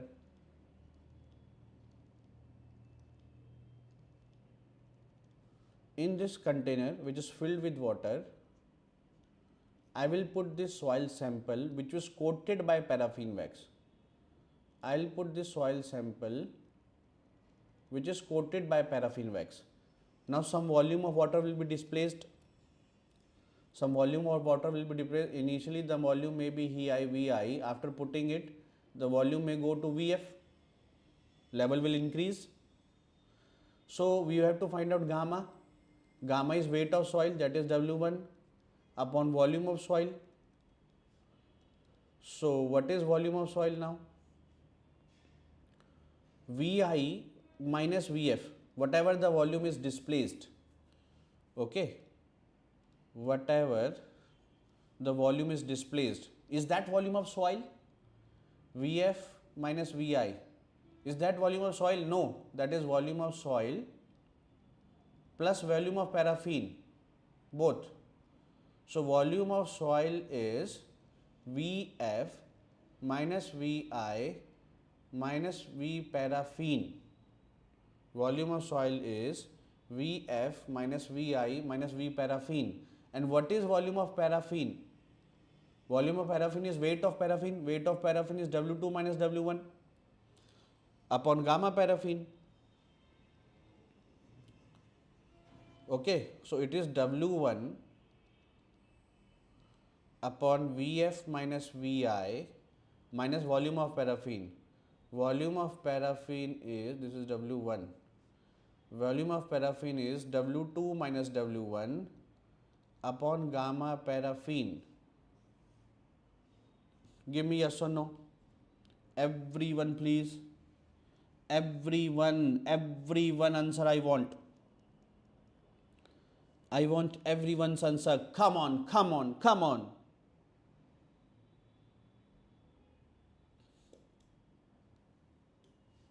Come on.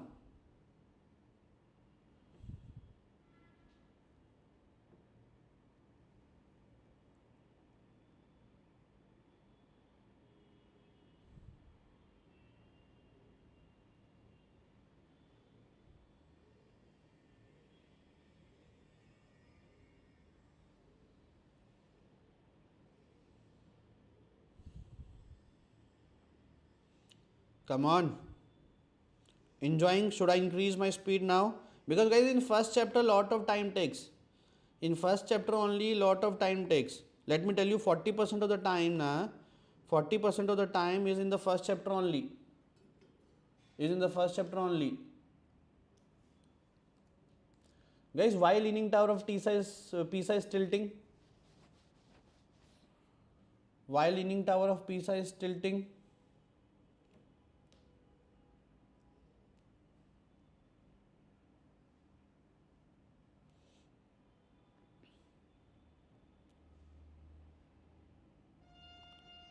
anyone?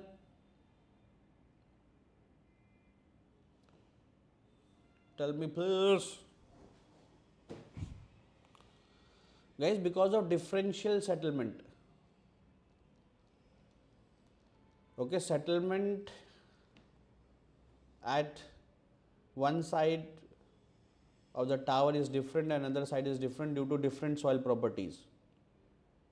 Different soil properties. Okay, do this fast. Come on. In a three-phase diagram, solid, water, air.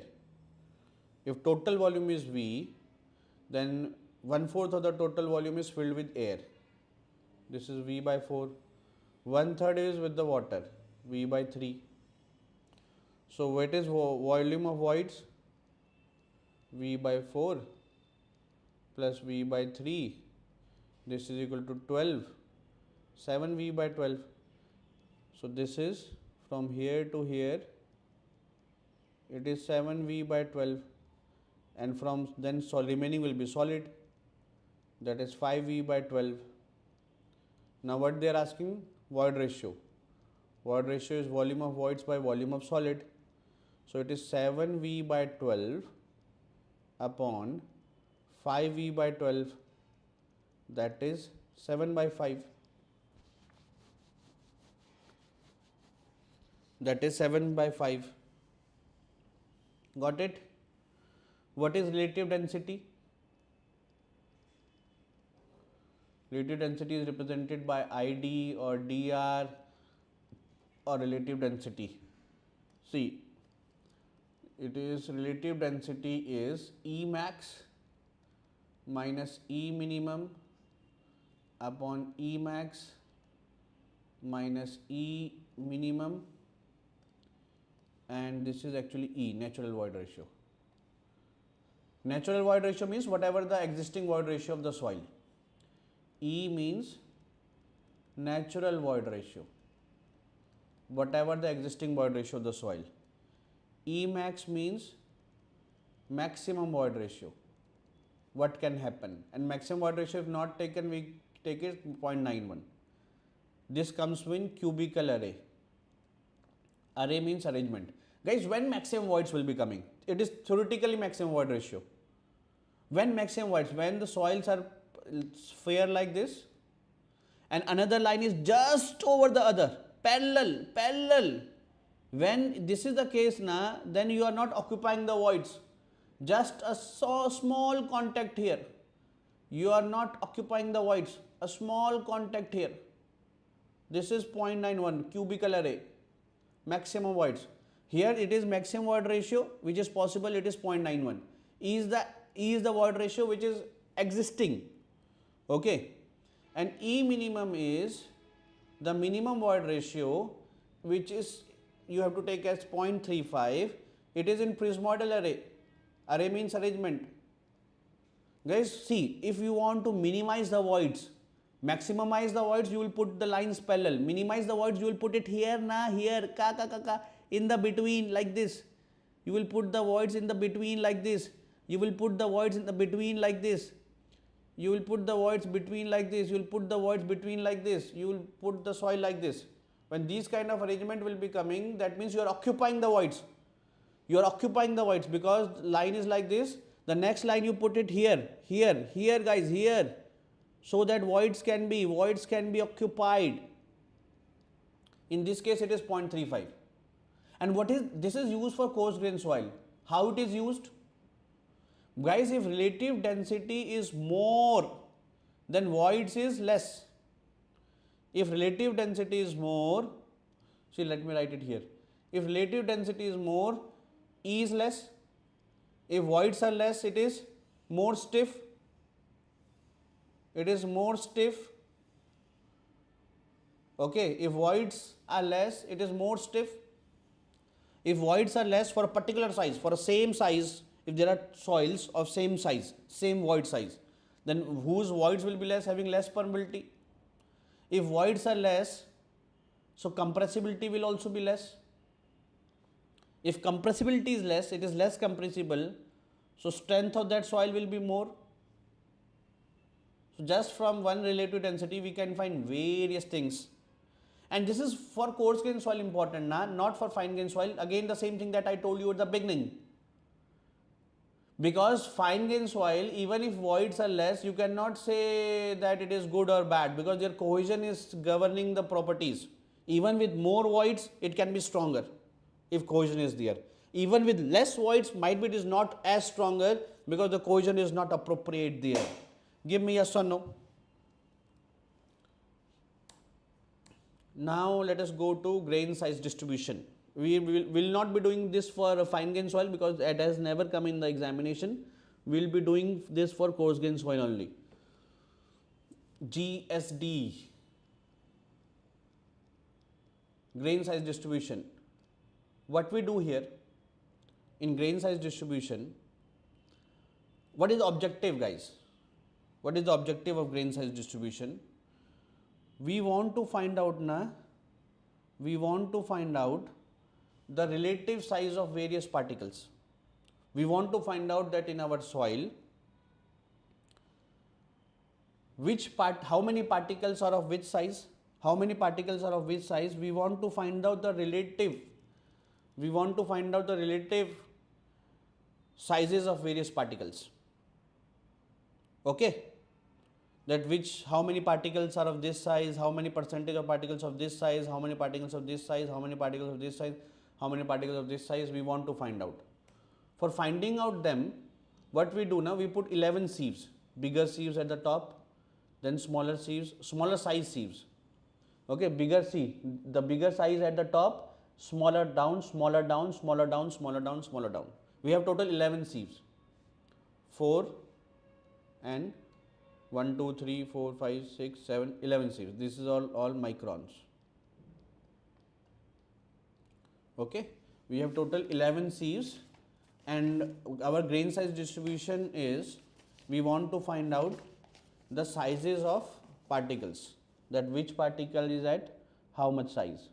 This is 425. Actually, this is 80 mm sieve, then 20 mm sieve, then 10 mm sieve, then 4.75 mm sieve, then 2 mm sieve, then 1 mm sieve, then 600 micron, 425 micron, 212 micron, 150 micron, 75 micron, and then pan. This is 80 mm sieve, 20 mm sieve, 10 mm sieve, 4.75 mm sieve, 2 mm sieve, 1 mm sieve, 600 micron, 425 micron, 212 micron, 150 micron, 75 micron sieve, like this. Then we throw 1 kg of soil, 1000 gram. We shake it for 10 minutes. Then big particles will be here, relatively small particles here, relatively more small here, more small here, like this. Okay, like this we will getting. So we put 1 kg of soil, 1000 gram. We shake it manually for 10 minutes. Okay, manually or by motor. By shaking, different particles come at different sizes, and we can weigh them. That what are retained here, what are retained here. After shaking of 10 minutes, either mechanically or manually, we can weigh the particles, and different particles will come at different sieves. Bigger particles at the top, smaller below, more smaller below. Okay, after this we can find out the sizes. Pan means a tray which is not hollow like this, which is not hollow like sieve. Okay, Harsh, which is not hollow like this. Harsh, please share the session. Rubaranj, Anantma, please share it. Now, guys, this is important for coarse grain soil. Because for fine grain soil, what we'll do here, I just told at the beginning of the session. For coarse grain soil, we want, at the beginning of the session, I told you for coarse grain soil we want that the particles are of different sizes. Because particles are of different sizes, then small particles are also there, medium particles are also there, big particles are also there. Then small particles will be in the voids, small particles will be in the voids, small particles will be in the voids, and it will be a much denser pack soil skeleton. If all particles are of same size, it is very bad here. Small particles are not there to fit in the voids. If the medium size, large size, small size particles are there, it is good. So we want that our soil should be of different sizes, not of single size. That is good, because then small particles are also there, medium particles are also there, big particles are also there, then it is good. Okay, this is not important for fine grain soil. This is not important for fine grain soil, because fine grain soil, even all particles are of same size, okay, yeah, then also it may be good because of cohesion.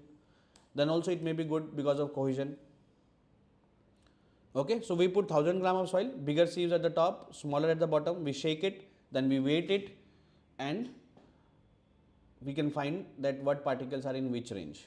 Let me give you an example, guys. This is the example. Diameter of sieve, total 11 sieves are put here. Okay, so this is the 1 kg of soil was total 1 kg of soil we have. Total 1000 gram of soil is shaked, and suppose a random result I have written it here. A random result I have put it here. So this is the result what you got from the lab. This is the result what you got from the lab. Now cumulative mass retained, this is 100, this is 150, this is 100, this is 150, this is 160, this is 200, this is 400, 700, 800, 850, 865, 875, 900 and 1000. This is the cumulative mass retained. Now percentage cumulative mass retained. 100 is there, and see guys, this 150 understood na? 20 mm above, how much particles? This and this both na? If this is more than 80 mm, this is more than 20 mm also na? So this is 150. Above 10 mm, how much particles? Above 10 mm, how much particles? 100 plus 50 plus 10, 160. Above 10 mm. Okay. So percentage, 100 out of 1000 is how much percentage? 10%. 150 out of 1000 is 15%. 160 out of 1000 is 16%. 200 out of 1000 is 20%. 400 out of 1000 is 40%. 700 out of 1000 is 70%. 800 out of 1000 is 80%. 850 out of 1000 is 85%, 86.5%, 87.5%, 90%, 100%. Now percentage finer. I'll tell you the logic of this. Percentage finer is 90. Is it visible, this color? Percentage finer is 90%, 85%, 84%, 80%, 60%, 30%, 20%, so on. Let me tell you the logic first.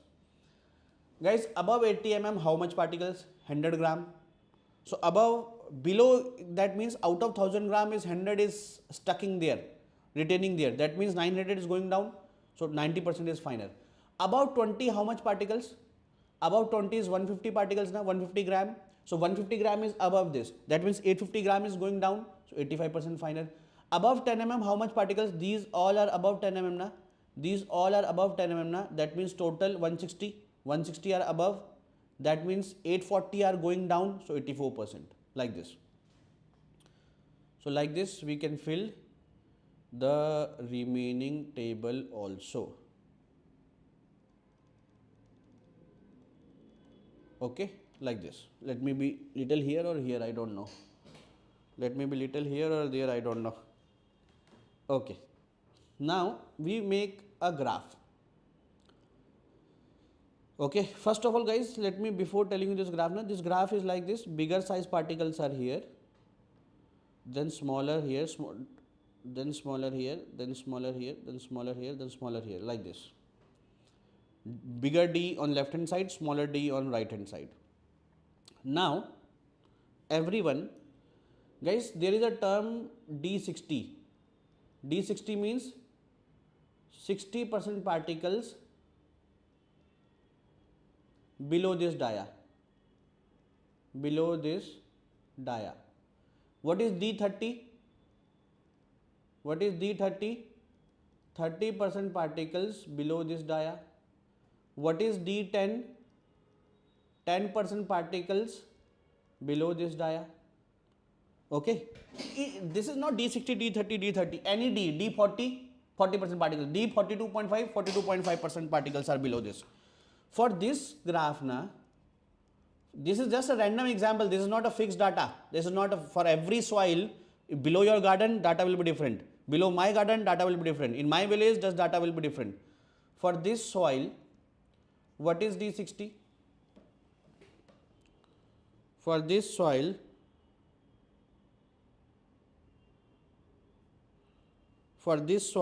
what is D60?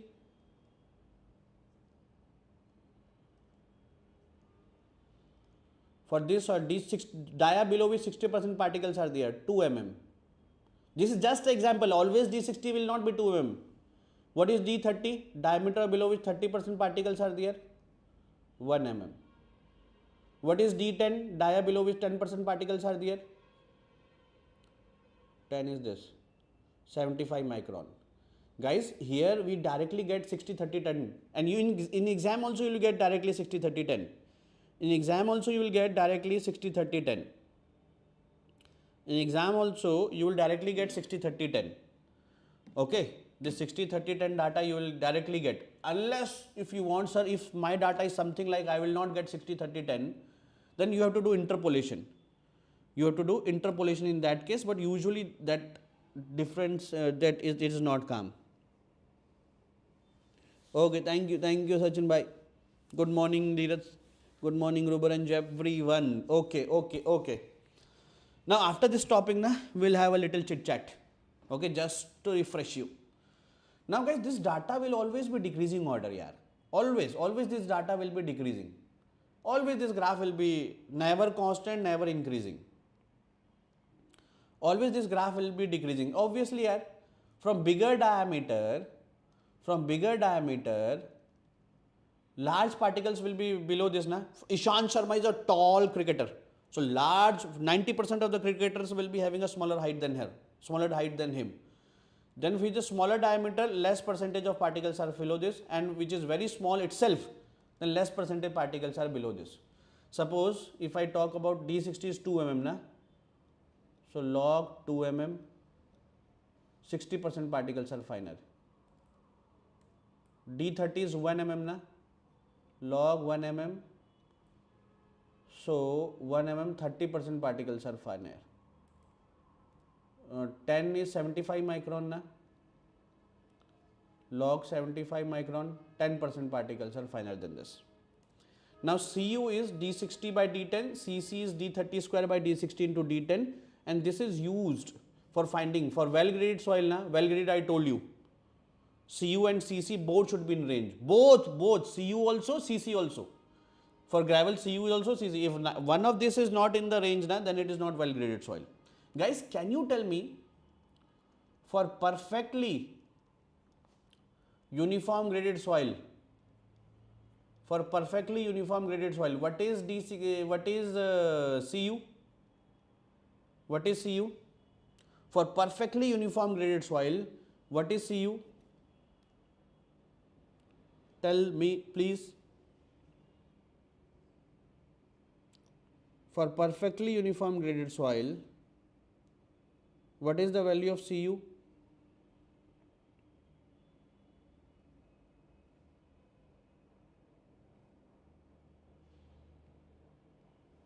1 na, because if all particles are of same size, then D60 and D10 will be of same size. If all particles are of same size, then D60 and D10 will be of same size. Yes or no?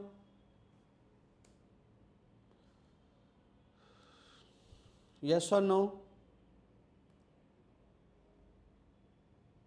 If all particles are of same size, then D60 and D10 will be of same size. Okay. Now one more thing, a beautiful graph for you. Let me take a new slide. How to close this here? Okay. Where is this slide? Let me come back to the PPT. Just give me 30 seconds. I want to draw a beautiful graph for you.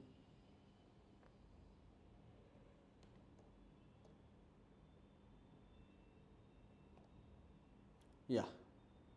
Now see. Everyone.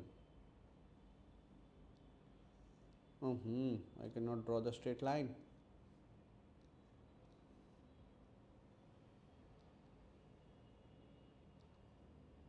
Log D percentage finer. Bigger particle, smaller, smaller, smaller, more smaller, like this. Guys, if the graphs come like this is a well-graded soil. This is well-graded soil because all particles are there. Yeah. This graph is covering all particles. Large amount of x-axis is covered. Large amount of dias are there. More the flatter, the better the gradation. If the some soil is like this, it is more better. That means more number of dia is coming there. More number of dia is coming. That is why only the graph is coming in that range. Better, more flatter, good. Well-graded soil. Okay. If the graph is like this, B, poor, uniformly graded soil. Poor, uniform graded soil, because only this much range is coming here. Only here the graph is coming. That is only this range of dye is present. And if the soil is like this, let me not overlap this. If the soil is this gap graded, some particles are not present. Guys, from here to here the particles are not present, because if here it is 40%, let me tell you that random data, if this diameter is also 40%, that means the between particles are missing range. Guys, suppose in a company, people who are having less than 2 lakh salary are 40 people, and less than 1 lakh salary is also 40 people. That means in 2 lakh to 1 lakh there is no people na. In 2 lakh to 1 lakh there is no people na. Give me yes or no.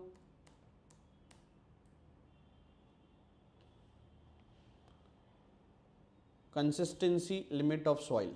We'll do chit chat after this topic because this is the last topic of chapter 1, and let me tell you, chapter 1 is the biggest of all. And we'll have a break also, guys. Don't worry. We'll have a break also. We have to be there with the, I will be there with the complete. Okay. Don't worry.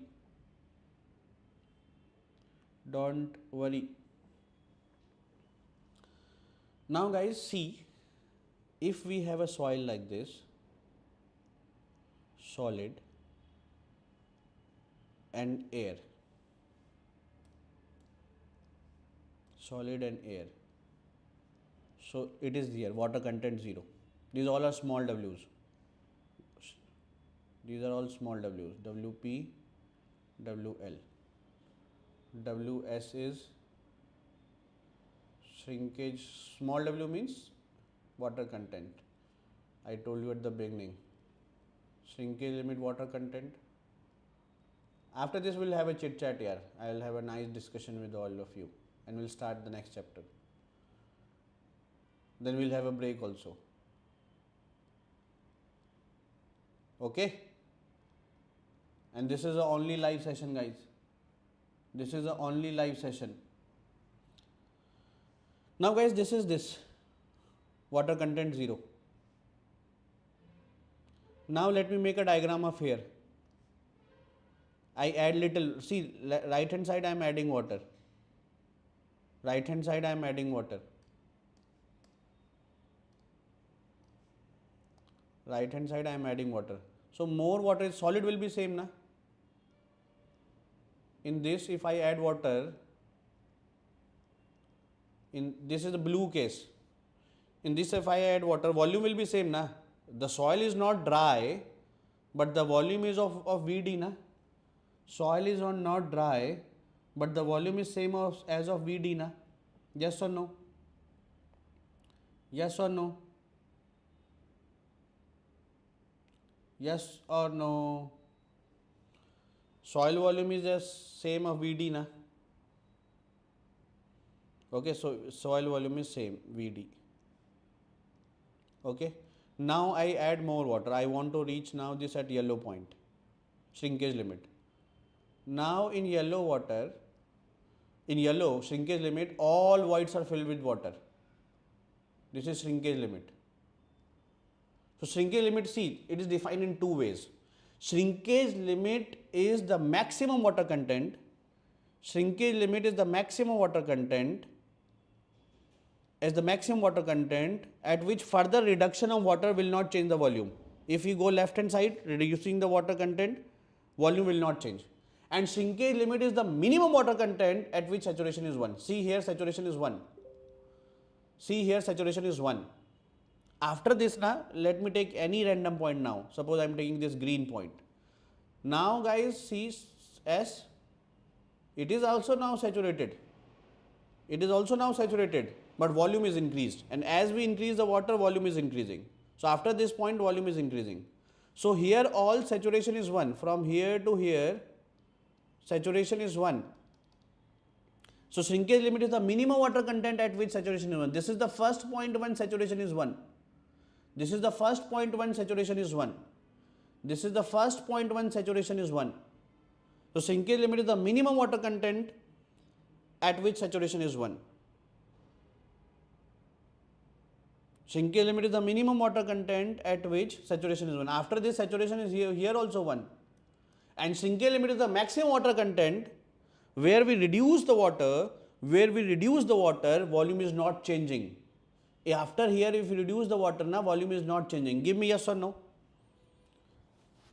Give me yes or no. Everyone. Everyone please.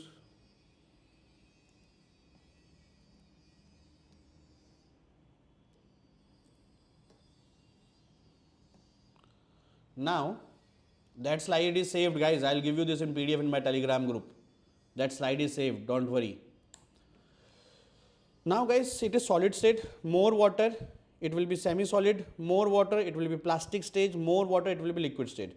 After liquid stage, na, shear strength is almost negligible, and that value is asked in various competition exam 2.7. After liquid limit, the shear strength of soil is almost negligible, that is 2.7 kilonewton per meter square. Now, shrinkage limit you have understood. The first time when the saturation is 1. After this, if we add more water, volume will increase. After this, we add more water because there is no air void, volume will increase. Now guys, here the graph will be semi-solid state. Now if I make a stress strain graph, it will be like this. Now when more water, it will be like this. It will be like this. Now in plastic stage, it will be like this. With constant stress strain is happening, and in liquid stage if I make a stress strain graph, it is almost on x-axis. Okay, what is shrinkage limit you understood? Sir, what is plastic limit? Plastic limit is that water content after which soil behaves plastic with constant stress strain is happening. Sir, what is liquid limit? Liquid limit is that limit after which soil behaves as a liquid, almost no shear strength. Now how to find liquid limit? There are various ways. One of the most famous ways is Casagrande method. One of the most famous way is Casagrande method of finding the liquid limit. Sir, what we do here, sir? Sir, what we do in the Casagrande, sir? So in Kasegande na, there is a bowl as you can see in the picture, and in that bowl na you fill the soil paste. In that bowl here you fill the soil paste with a particular water content. Okay, here you put the soil paste. Now after putting the soil paste na, remove, suppose na you put the soil paste here. This is of a particular water content. Okay, once you put, remove the soil from the between. Let me do it. You put the soil here. You put the soil here. You put the soil everywhere. You put the soil here. And you put the soil here also. Everywhere you put the soil. Now take a Kasegande knife having a 2 mm of groove like this and cut from the center. Cut from the center. Cut from the center. See, this is the soil you paste. This is the soil paste, moist soil paste. Everywhere you put. Everywhere put. Now from the Kasegande knife, na, cut only from the center. So it is empty space. Now you rotate this. Now you rotate this. So this will go above and come back and hit in this rubber and hit in this rubber pad. You rotate, it will go above, come down. You rotate, it will go above, come down. You rotate, it will go above, come down. You rotate, it will go above, come down. You rotate, it will go above, come down. You rotate, it will go above, come down. Coming down, coming down, coming down, it will be hitting, and then after some time these particles will close, will join again. Okay, initially everywhere is this soil, then we remove the soil from the center, from the groove, so it will be empty space. Then after it is hitting, after again some time it will be joined. So here in x-axis we have log n, number of blows to close the groove, and in y-axis we have water content. So graph will be straight line. Graph will be straight line. When the water content is more, obviously, when the water content is more, soil is very liquid. In less number of blows, it will close. When water content is less, more number of blows are required. When water content is less means soil is dry, so more number of blows are required to close the groove. Now what is liquid limit? When 25 blows, do 2 experiments. From 2 experiments you will get 2 points. Now at what water content what blows, at what water content what blows. Draw the point straight line. From straight line now with 25 number of blows now, find this value. This will be liquid limit as per Kasegande. Thank you Sumit sir. Thank you. You are always an inspiration. Okay guys, all civil faculties of the country are coming in the session. Yeah, earlier Joshit sir is coming. Now Sumit sir, one of the most esteemed faculty. Please put a heart sign in the welcome of Sumit sir. Network देख रहे हो तुम भाई का? सब faculty आ रहे हैं civil के. चलो heart sign बना दो बलिया के बाबू साहब के लिए. Okay, so with 25 number of blows, what is the water content? That is the liquid limit as per Kasegande. Okay. Now guys, there is one more method for finding out the liquid limit that is adopted by IS code also, that is cone penetration method. There is one more method, that is cone penetration method. What we do here, a box we fill with soil paste, and in this box from a particular height we throw a object or a groove. Okay, moisture content at which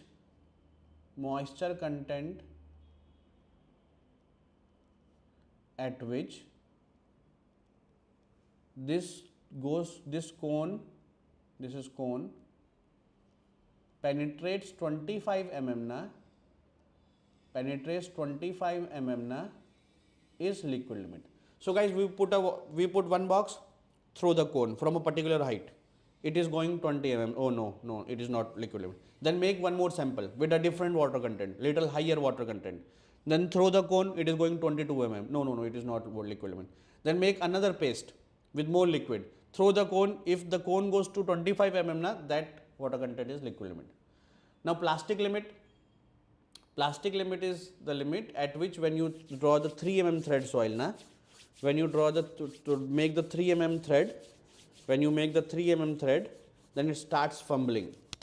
It starts fumbling. That is the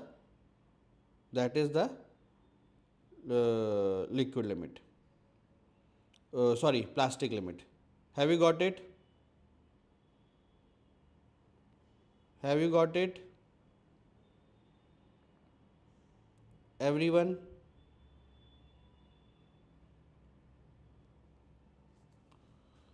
Okay.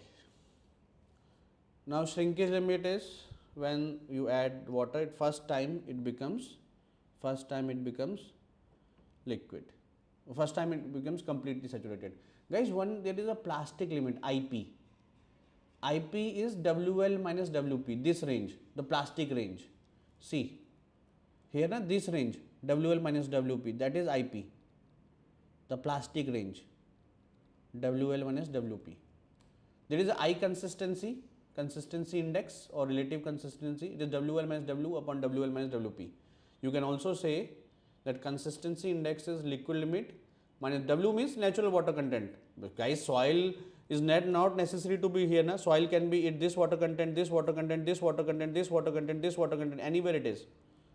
Okay, so WL minus W is natural water content upon IP. IP is plasticity index. And liquidity index is W is natural water content minus WP upon WL minus WP. If you solve na, IC plus IL will be equal to 1. If you add both of them na, it will be 1. And at what value of IC, how the soil behaves, it is also written. And it is very obvious. Let me tell you example. First of all, sir, how IC plus IL is equal to 1, sir? You are taking marathon very fast, sir. Yeah, not fast, yeah. It's all are very logical. W minus WP, this is IL na, upon WL minus WP. And what is IC? This WL minus W upon WL minus WP. If you add, you yourself is thinking it is coming 1. So, which is very logical, na? Nothing to say, that is I am doing little fast. Okay. Now, IC is suppose less than 0. Or let us take IL. If IL is suppose greater than 1. When IL will be greater than 1? When numerator is more? When numerator is more than this? So, when W is more than liquid limit, natural water content is more than liquid limit, that means soil is in liquid state. So, all these things can be thought of like that only. Okay. Now, one more thing guys, slope of this graph na, is flow index. Slope of this is flow index. Slope of this Casagrande na is flow index. Larger the flow index, lesser is the shear strength of soil. If IF is more, shear strength of that soil will be lesser. Okay, toughness index is IP by IF.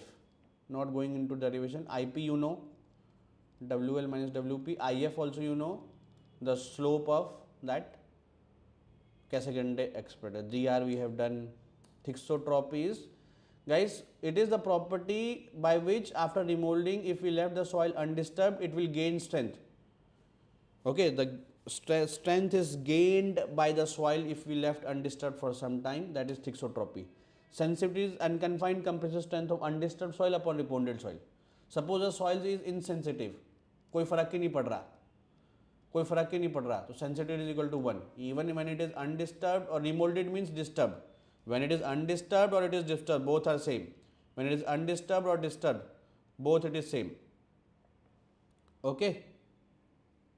Okay, Serapandi.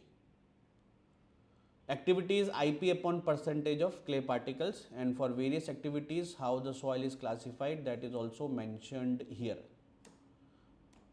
Okay. Now chapter 2 soil classification. Ready? So how many of you are from the beginning? How many of you are from the beginning, guys?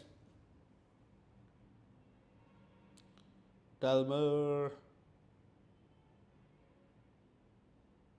How many of you are here from the beginning? And now again please write down your cities here. Now again please write down your cities.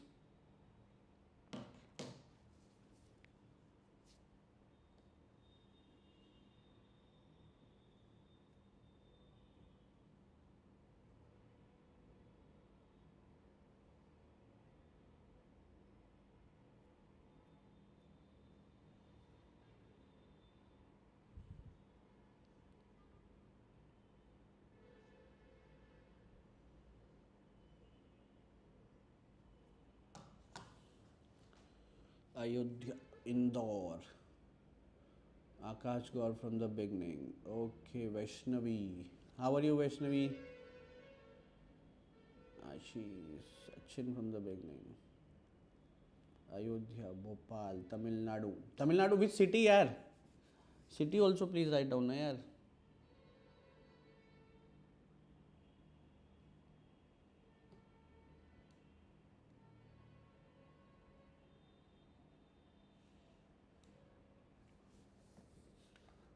Vinay, Guntur, Hyderabad. Now, should I increase the speed or that is fine for you? Let me tell you, chapter 1 is the biggest.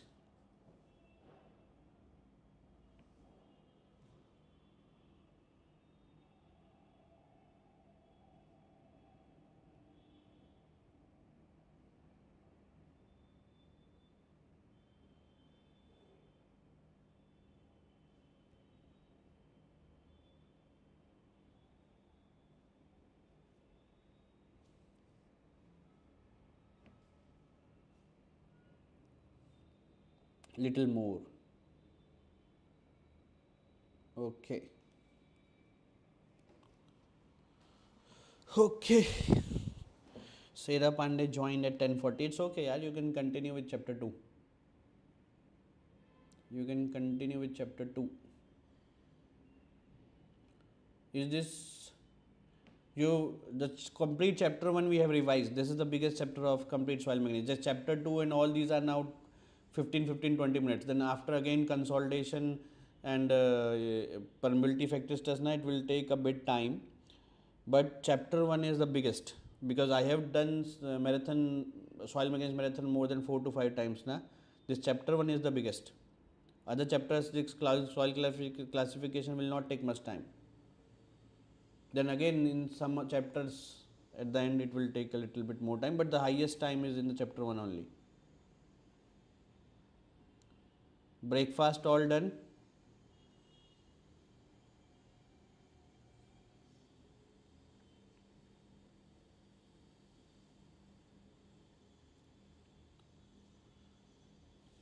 Everyone done the breakfast?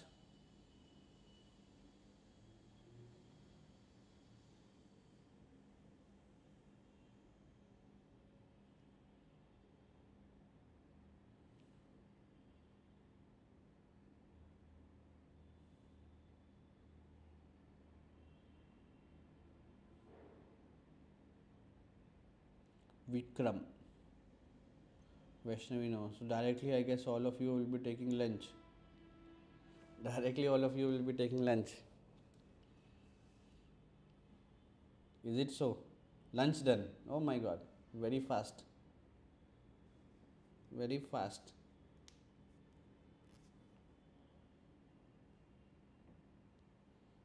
Okay, let's do. Now guys, classification of soil. Why I am classifying the soil? Some soils I am saying this is the name. I am not telling the name right now. Some soils I will say I am not telling the name. Some soils I will say they are classified under this group. Some soil I will say in this group. So why we are doing this? Why certain soils we are naming like this? Why certain soils are naming like this? Why certain soils are naming like this? Why certain soils are we are naming like this? Because in this group, whatever soils will be there, na, they have a certain particular kind of property. Whatever soils will be in this group, they have a certain different kind of property. Whatever soils will be in this group, they have a certain different kind of property. Whatever soils will be in this group, they have a certain different kind of property. Like in chemistry, you have done alcohols, aldehydes. Alcohols have a certain different set of properties. Aldehydes will be having certain different kind of properties like this. That is why we are classifying them, so that all soils which are coming in that group will have a certain particular kind of properties. Yes or no? Guys, whenever in prefix it will be gravel, whenever in prefix it is gravel, where it is G means gravel, S means sand. Guys, as for S we have called for sand, that means silt we cannot again say S na. For silt a different letter, that is M. Okay, because sand is S, so silt cannot be done S. For silt it is M, for clay it is C, organic it is O, peat it is PT. Well graded it is W, poorly graded it is P, silty it is M, clayey it is C, liquid limit less, low compressible, liquid limit 35 to 50 intermediate compressible, liquid limit high, liquid limit greater than 50 it is high compressible. Now why this, sir? Why this? What is the logic behind this? If liquid limit is less than 35, it is low compressible. Simple logic, guys. Simple logic, very, very simple. When liquid limit is less or liquid limit is more, suppose, then void ratio is also more. Because when voids are more, na, yes, I'll give after some time, I'll give the lunch time. When liquid limit is more, na, then voids are more. When liquid limit is more, then voids are more. Because when voids are more, then only the more water is coming there, na. When voids are more, then only the more water is coming there, na. Yes or no? When voids are more, then only it can, more water it is accommodating. More water it is accommodating up to saturation shrinkage limit. Then further more water for liquid limit. Which soils having more void ratio are having more liquid limit, because they can accommodate more water. If more void, liquid limit more means more void ratio, more void ratio means more compressibility, they can be compressed more. More void ratio means less strength. Okay, so liquid limit more means high compressible. See this point. Liquid limit more means high compressible. Liquid limit less means less compressible. Got it? Got it?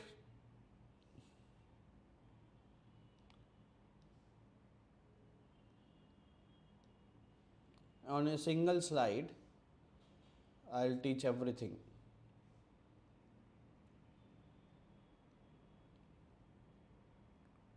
Before teaching this, with a single slide, I'll touch everything with a complete detail. Don't worry.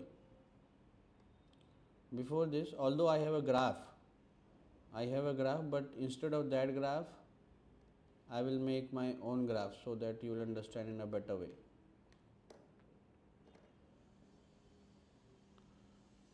Okay, see guys, I have a graph, but I don't want to teach you here. Although this graph is not wrong, but I'll make my own so that you can start from the basic. Guys, see, you know that coarse grain soil na,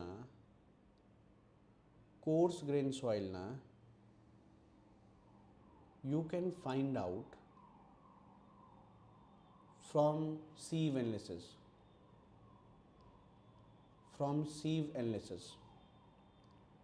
Coarse grain. But fine grain na, you cannot find the diameters from the sieve analysis. Can anyone tell me why? I repeat, coarse grain soil na, you can find out from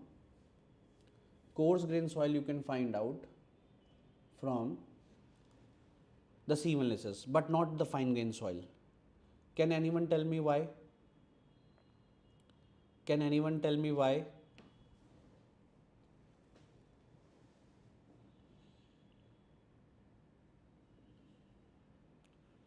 Can anyone tell me why?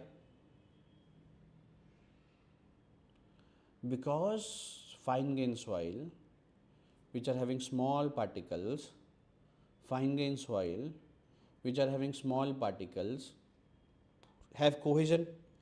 So they can make a flock, a gucha, a big particle, fine grain soil, due to cohesion make a flock and becomes big particle, and it is not coming down from the sieve, and we are thinking it is big particle, but actually it is small particle. So results got wrong. Okay,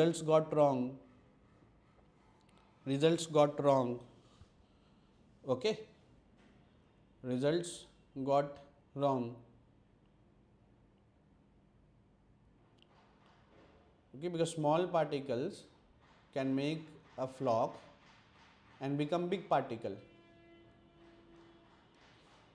Okay, so it is not coming from the sieve down, so due to cohesion, so we are not getting the good results. So fine grain soils are classified on a plasticity chart. They cannot be done with sieve analysis. What is a plasticity chart? We have a line, IP, equation of a line is IP is equal to 0.73 WL minus 20. This is a line. IP is equal to 0.73 WL minus 20. Guys, this will be only live session. Please see it now only. This is equation is IP is equal to 0.73 WL minus 20. So when it is 20, it will be 0. Above a line, the soil will be clay. Below a line, soil will be silt. Silt means M. Less liquid limit, I told you L. High, I told you high compressible. More liquid limit, I told you high. Less liquid limit, I will tell you L. And here it is I. Cl, Ci, Ch, Ml, Mi, Mh. Above a line clay, below a line silt. Sir, LIH you told us, sir. LIH, sir, you told us. We have no doubt in that.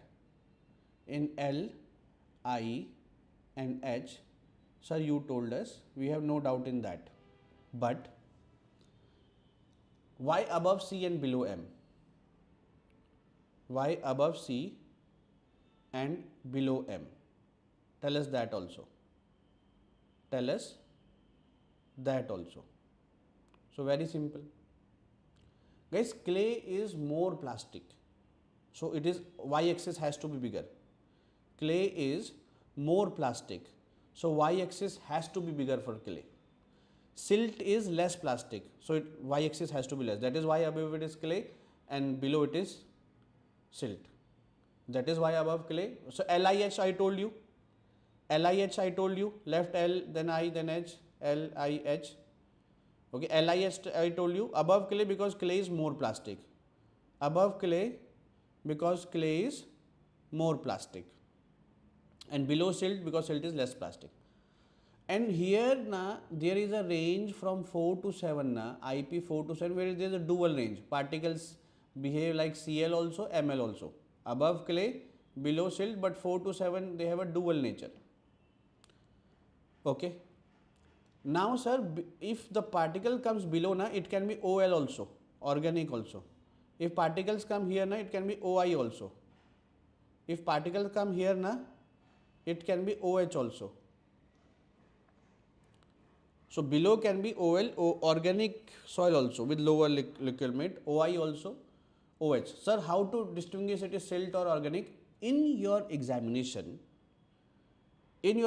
always you have to take for silt because organic they will not ask. In practical life, organic, so if it is coming below it can be OI, MI both. In practical what you have to do? That if the soil is dark in color, odor in smell, then it is organic, or it loses large amount of weight on heating because organic compounds also oxidize. So these three properties will different between organic and silt. dark in color, odor, smell, and it loses significant amount of weight on heating, because apart from water, some organic compounds also oxidized. Okay, so that is how you will distinguish in the real life. That is how you will distinguish in the real life. Got it? Got it? Everyone please tell me. Now sir, how I will get to know it is above or below? So guys, they will give you the values, like they will give you WL is equal to 40 and IP they will give you as 1, or IP they will give you 25. So they will give you these values from the experiments. Then you will do what? You will find the point in the A line, WL minus 20. So 0.73 WL means 40 they have given in the question. So 20 into 0.73, that is 14.6. That is 14.6. They will give this value 14.6. No, you will find this value. So IP is 14.6. So 40 means here. So here you are getting in A line it is 14.6. Your IP is given in the question is 25. Bigger na? So it is clay. Your IP is bigger na? 25, so it is clay. So then it will be C. Got it? Okay, now come to this slide. Guys, in soil classification, soil is less than 80 mm. If 50% particles are coarse grain soil, you can see from 75 micron. Na? You can see the soil from 75 micron sieve. From 75 micron sieve, you can sieve. So above 75 micron is coarse grain soil, and below which is going is fine grain soil. If coarse grain soil is more, it is category 1, that is coarse grain soil. If going downward is more than 50% is going downward, it is fine grain soil, that is category 2. That is category 2. Okay, if more than 50% is coarse grain soil, it is category 1. If more than 50% is fine grain soil, it is category 2. Now, in category 1, we have name GW, GP, SW, SP. Well graded gravel, poorly graded, this I should write down again. Well graded gravel, poorly graded gravel, well graded sand, poorly graded sand. Okay, these are the 4 names. These are the 4 names. Well graded gravel, poorly graded gravel, well graded sand, poorly graded sand. Now, everyone, please see.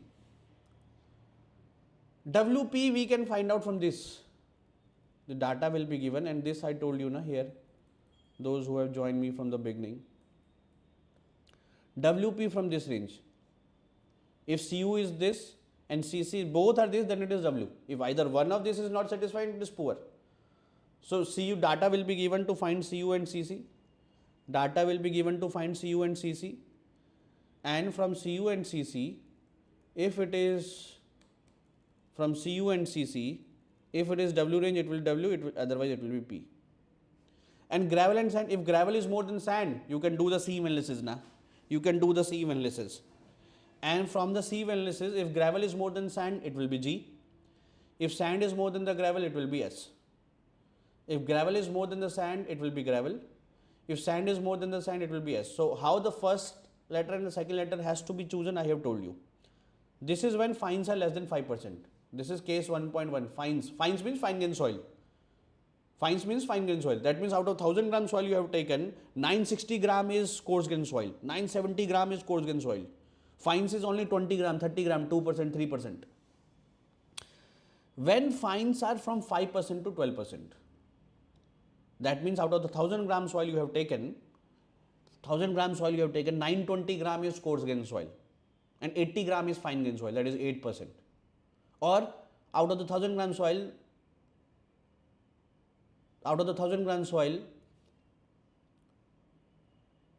900 gram is coarse grain soil, 100 gram is fine grain soil. 900 gram is coarse grain soil, 100 gram is fine grain soil. 100 gram means 10%.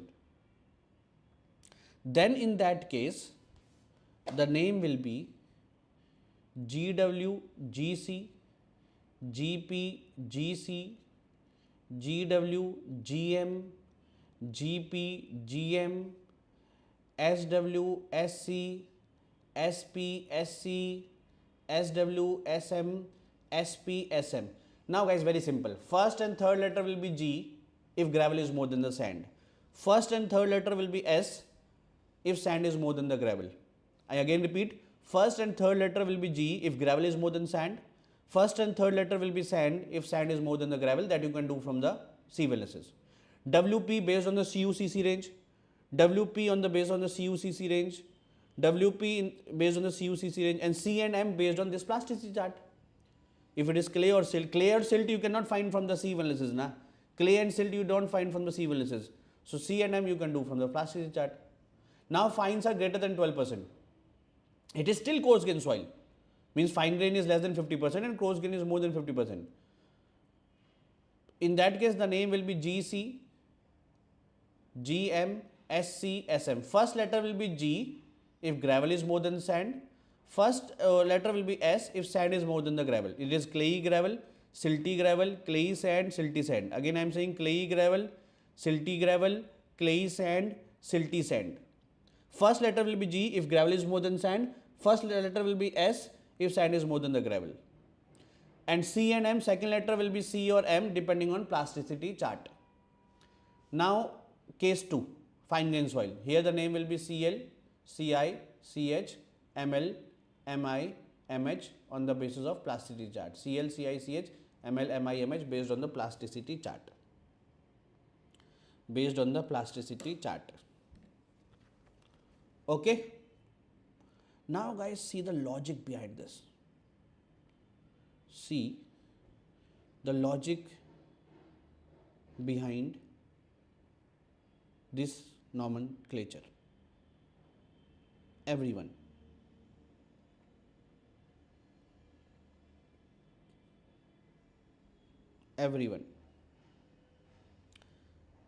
Guys, for coarse grain soil, what is important property? For coarse grain soil, what is important property? Tell me please.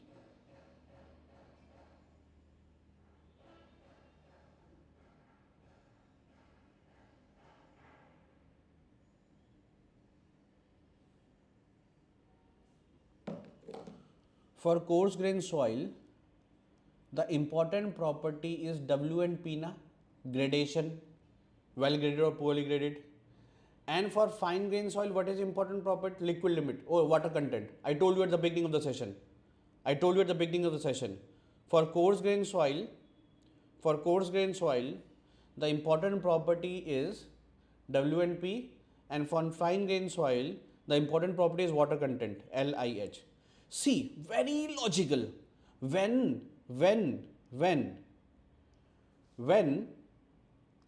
fines are less than 5%, means fines has no significance. So see, in these both letters, there is nothing about clay and silt. There is no C, there is no M, there is no L, there is no I, there is no H. When fines are less than 5%. No LIH, because LIH are related to fine grain soil. No silt, no A. No silt, no C, no M. When little bit more fines, okay, we have included C and M. When more fines, out of the two letters, one is of coarse grain soil, G and S, and one is of fine grain soil. When fine grain soil is more than 50%, yeah, even with 12%, they have taken 50% name. Out of the two letters, one name is of fine grain soil. Even with the 12%, they have taken 50% of occupation. When they are more than 50%, see, there is no gravel, there is no G, there is no S, there is no W, there is no P. Have you understood the logic here? Have you understood the logic? And you can join resultant, guys. We have the GATE 2026 and GATE 2027 classes going on.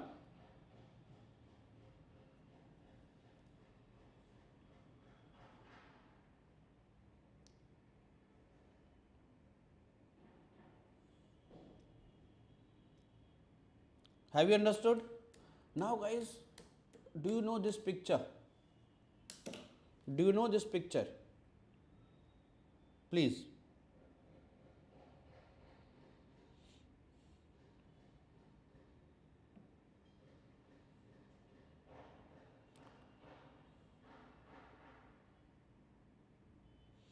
This picture is not of any ordinary match.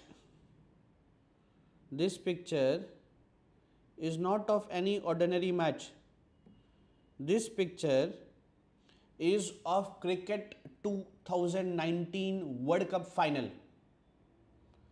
Men's 2019 cricket World Cup final. This is not ordinary picture.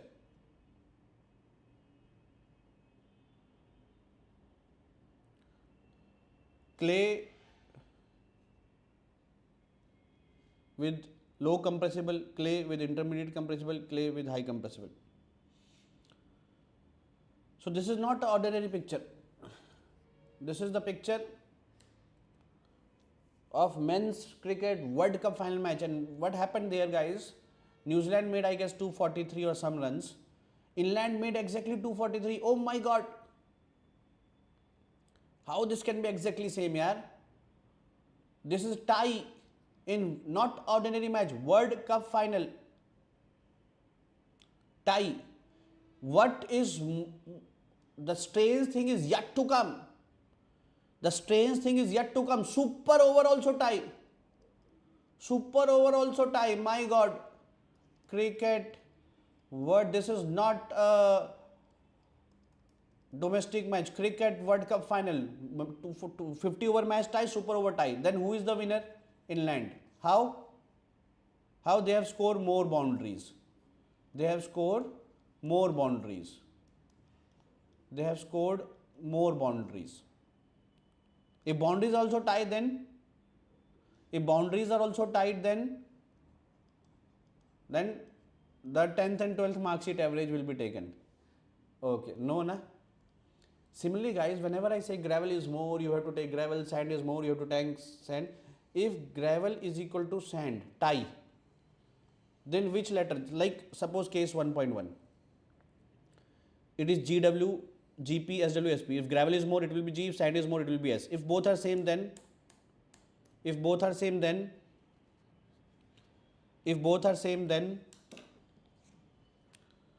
what to do? If both are same, then what to do? Tell me. Then guys, sand will be, prefer sand. Prefer me, you have to take sand.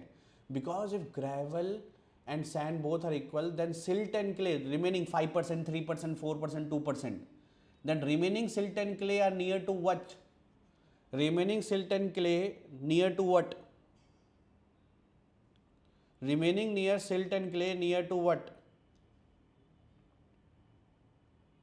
Silt and clay size is near to sand. Silt and clay size is near to sand.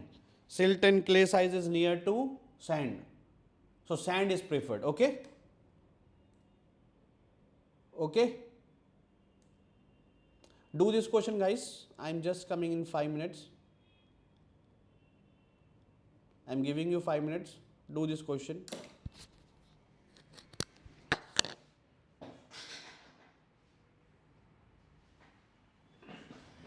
And then we'll have a lunch time. We have a lunch time.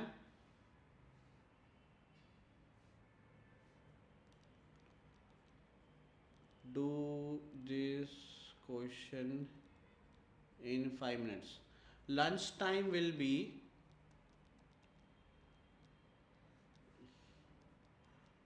1:30 to 2 p.m.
Okay.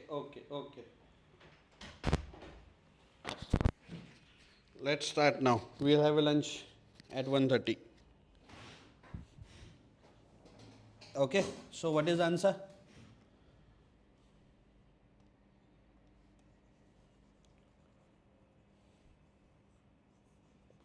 What is the answer?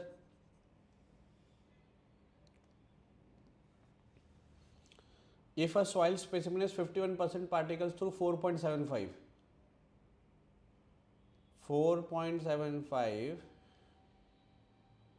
mm and 75 micron. So 51% particles are passing 4.75 mm sieve. That means 49% are here. And this is gravel, which is more than 4.75 mm sieve. That is gravel. And 2% are passing here, 75 micron. So 2% are fines. 49% gravel, 2% fines. Fines may be silt, maybe clay. So how much is remaining sand? Sand is also 49%. So which case 2% fines? Which case 2% fines? Which case? Case 1.1. Fines is less than 5%. Fines is less than 5%. Okay, so name can be GW, GP, SW, SP. So name can be GW, GP, SW, SP. Because our case is 1.1, fines less than 5%. Now guys, CC is between 1 to 3 and CU is greater than 6. So it is well. So poor cannot be answer. Now gravel and sand both are same. So when both are same, which we have to give preference sand. So it is SW. Okay. Do this. Do this.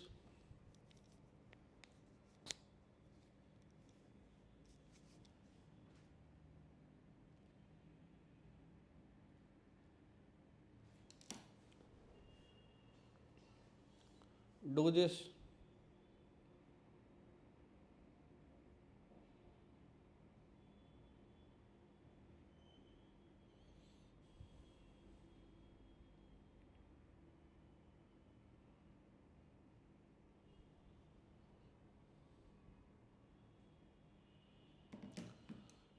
Come on. Percentage finer than 4.75. So for 4.75 below is 60%. So 40% is above. That means 40% is gravel. Percentage finer than 0.075 mm, that is 75 micron, is 30. So fines is 30%. Fines is 30%. So remaining 30% is sand. So fines is 30%. That is which case? Which case? This. Fines is not more than 50%, na? Not case 2. So it is case 1.3. So name can be GC, GM, SC, SM. Correct? GC, GM, SC, SM. Now gravel and sand, which is more gravel? So S cannot be named. So either it is GC or GM. Now what is C or M? So in IP, let us check 0.73 WL. WL is 35 minus 20. What is this value coming? What is this value coming? 0.35 minus 20 is 15. 15 into 0.73. It is 10.95. So in IP line, we have 10.95. In A line, our value is coming 10.95. Our IP is how much? IP is WL minus WP. 35 minus 27. That is how much percentage? 8%. That is Our is below. Our is below. Below means M. Below means M. So it is GM. It is GM. Give me yes or no, please. Again. Give me yes or no, please. Everyone. Yes, good, Vinay. Chauhan Saab, Z, Vaishnavi, good. Oh, Vaishnavi has not given the answer.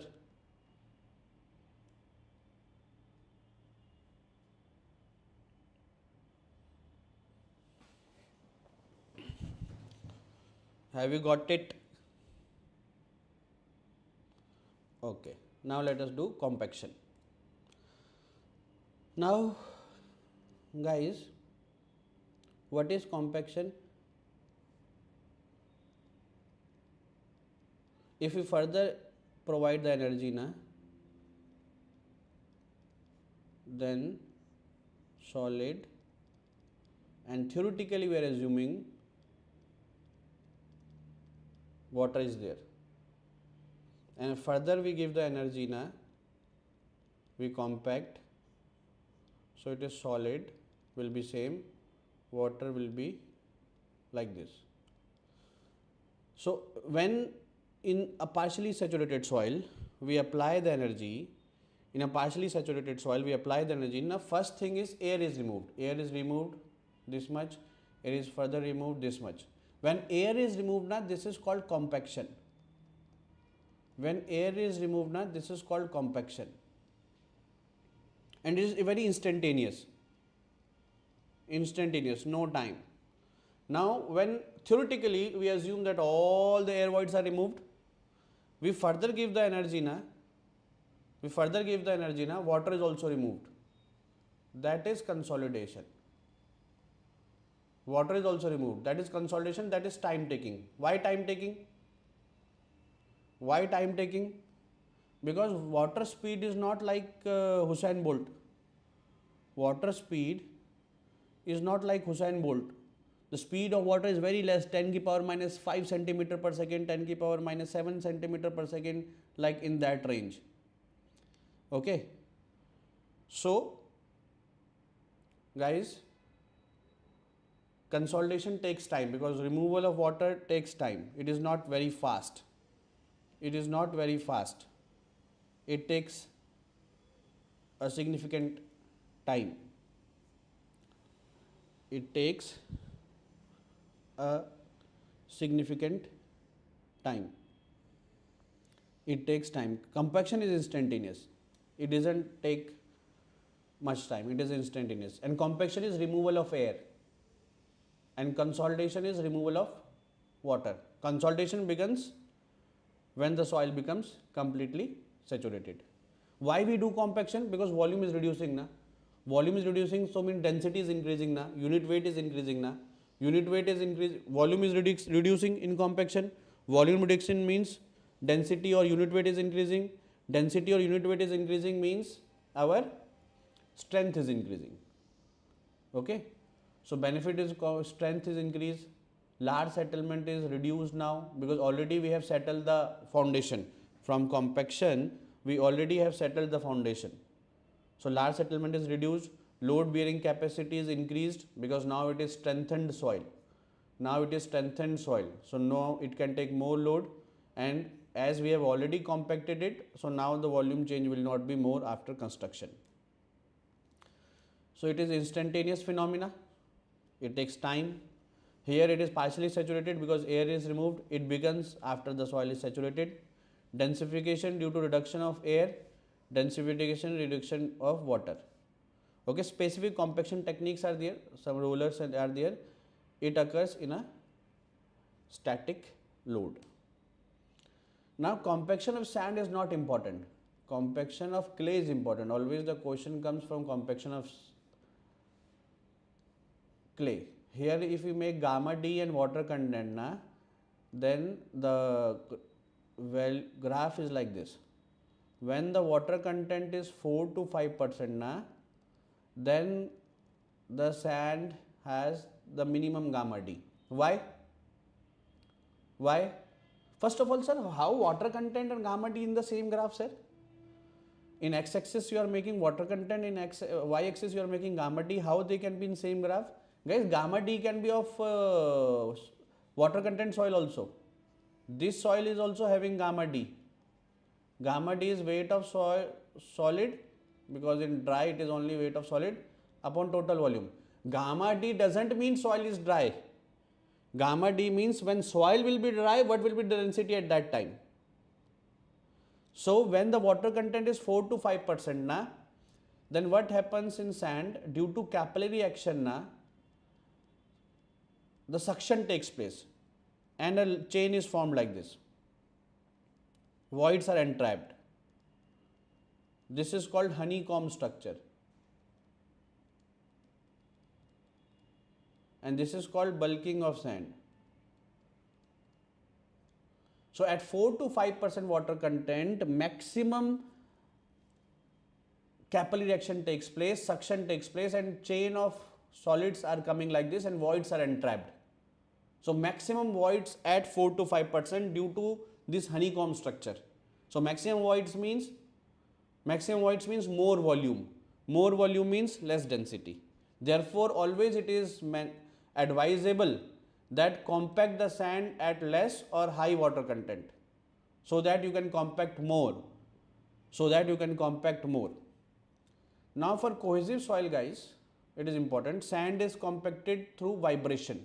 Always remember, this is asked in many competitive exam. For clay, we have certain rulers that I'll tell you the name later on.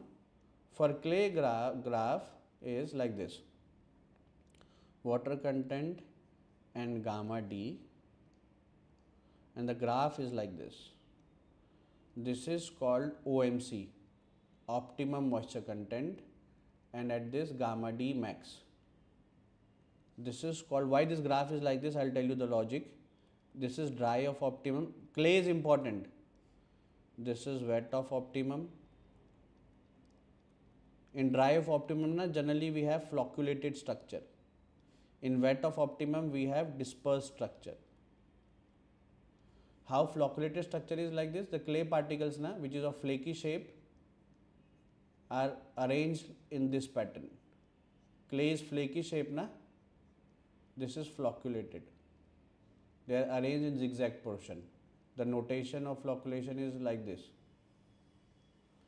And dispersed means all are aligned parallelly. Dispersed means all the flaky shape is aligned parallelly. This is dispersed.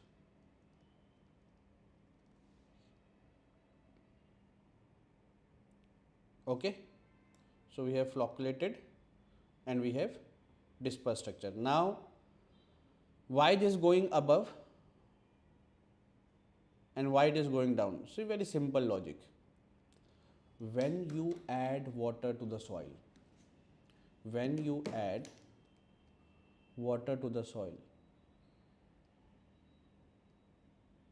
okay. Now addition of water, what you will adding? You are adding lubricant to the soil.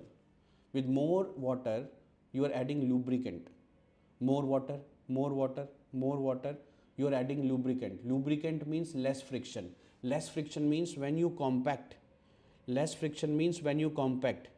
It can be compacted easily. When you are adding water. So you are adding lubricant. So adding lubricant means friction is reduced between the particles. Friction is reduced between the particles means you can now compact it more. So when you are adding water, that means you are adding lubricant, that means you are reducing friction. Reducing friction means you can easily compact. Particles will not resist you. The friction is reduced. You can easily compact. So they are reducing, volume is reducing. Volume reducing means gamma is increasing. Volume reducing means gamma is increasing. I am again saying, from here to here, adding water means adding lubricant. Adding lubricant means reducing friction. Reducing friction means when you compact, particles will not resist you by friction. You have decreased it by adding water, adding lubricant. So you can compact it more. Compact it more means reduce the volume more. Reduce the volume means reducing. Volume reducing, gamma increasing.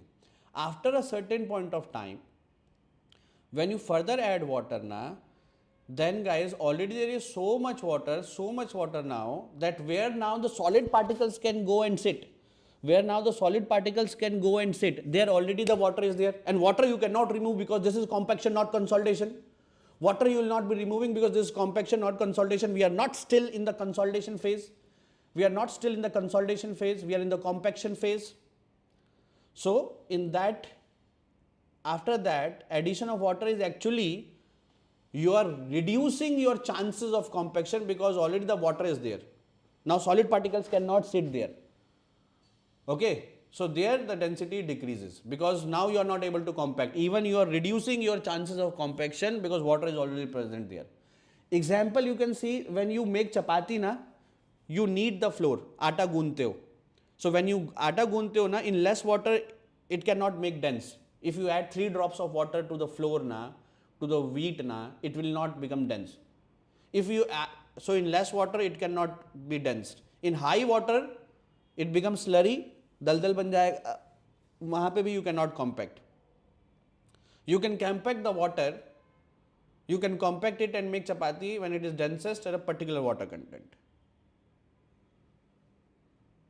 Okay, same is the case with fields, with football ground. You throw the water. People are throwing the water in the football ground now so that the sand doesn't come out. So with less water it doesn't become dense. In high water also it doesn't become dense. You throw the water at a particular level only. Give me yes or no. Now if this is water content and this is gamma D, this is E1, this is OMC1, for the same soil now,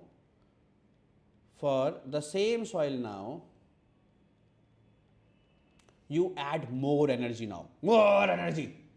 E2 is now more than E1. So more energy, then you can compact more na.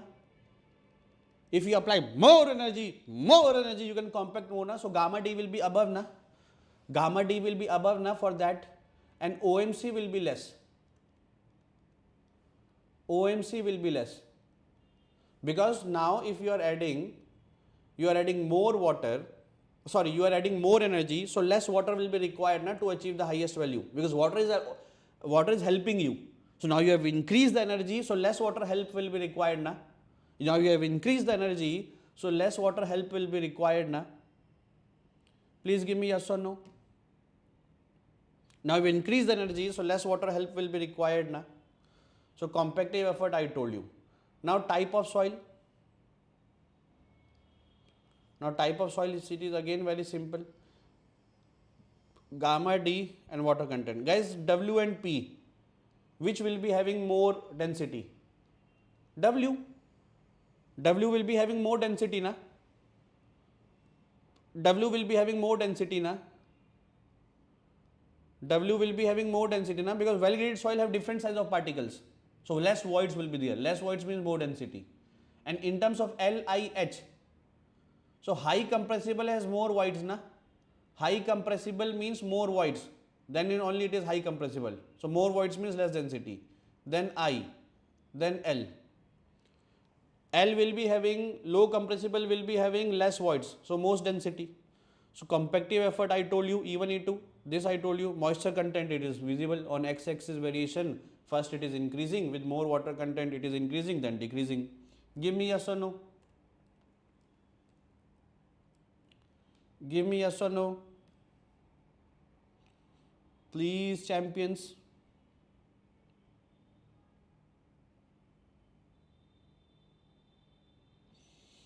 Please, champions.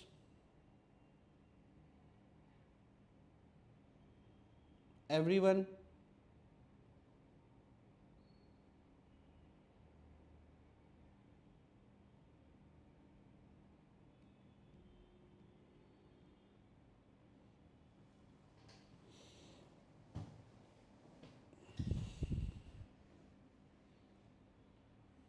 Got it? Okay. Now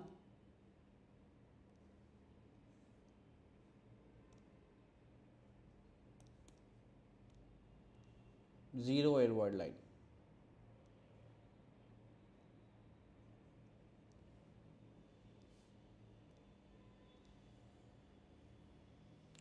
This is with E1. Now if I add more energy, this will be E2. More energy means more density. Then I again increase E3. So E3 is more than E2 is more than E1. With more energy, you can compact more. Okay, so more, you can compact more means more density. So now if I take a point from 1, so 1 will be looking like this: solid, water, air. Now if I take a point from 2, it is at the same vertical level. So water content is same, solid will always remain, this is 1. Solid will always remain same, water is same because it is same water content, same vertical line. Air is less. Air, it will be less. Air less, then only it has more density. Okay, now if I take a point from 3, so from 3, solid, water content same. In 3 we have provided more energy. So if we provide more energy, then air will be further reduced. Now zero air void line is something like this. If I take a point, it is inverted V shape.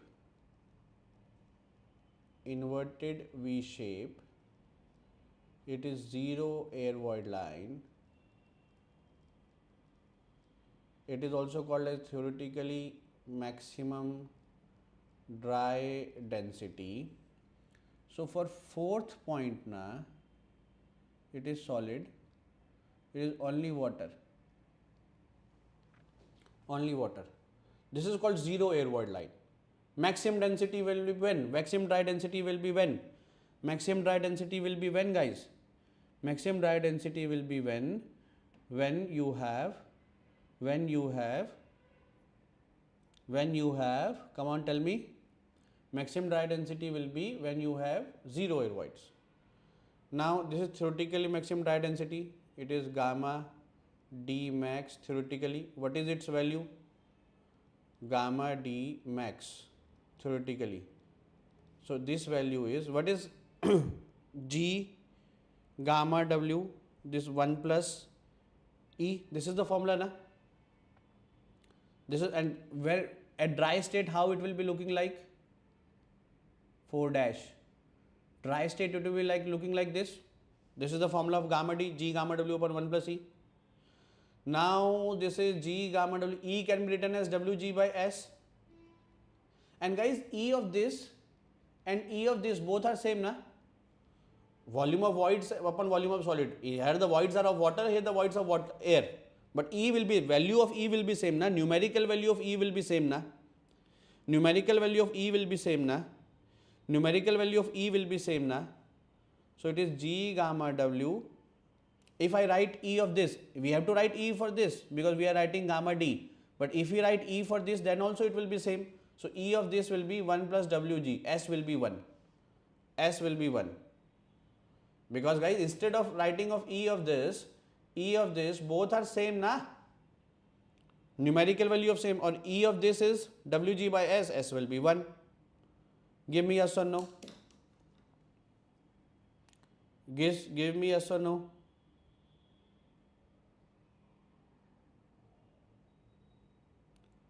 Give me yes or no, please.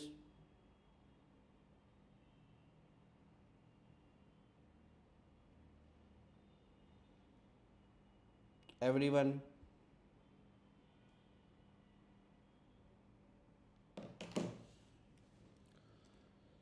Okay, now standard Proctor's test, only the values has to be remembered here. Let me tell you the values here. Okay. see what we do in proctor test. Let me little bit revise you also. We want to make a graph.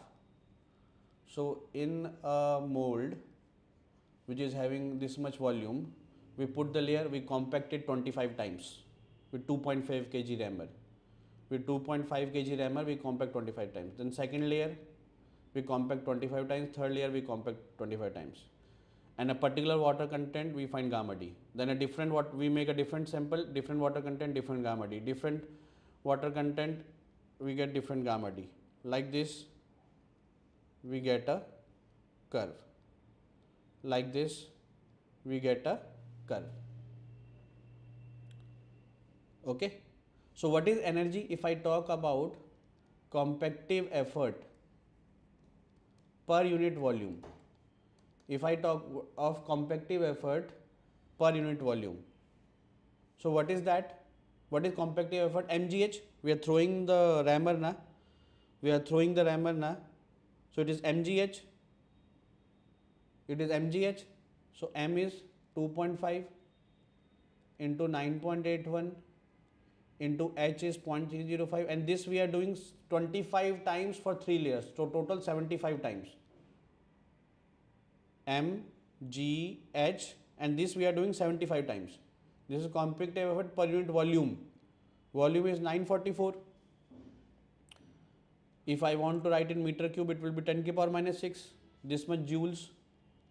In kilojoule, you can divide by 1000.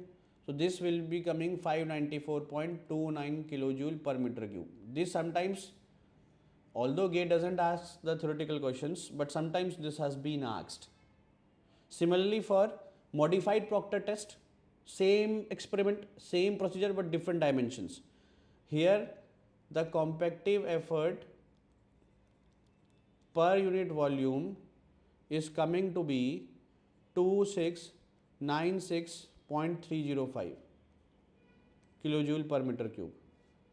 Okay, Indian Standard Light Compaction test, same procedure with different values. Here, the compactive effort per unit volume you are getting as 593.014 kilojoule per meter cube. Here, the compactive effort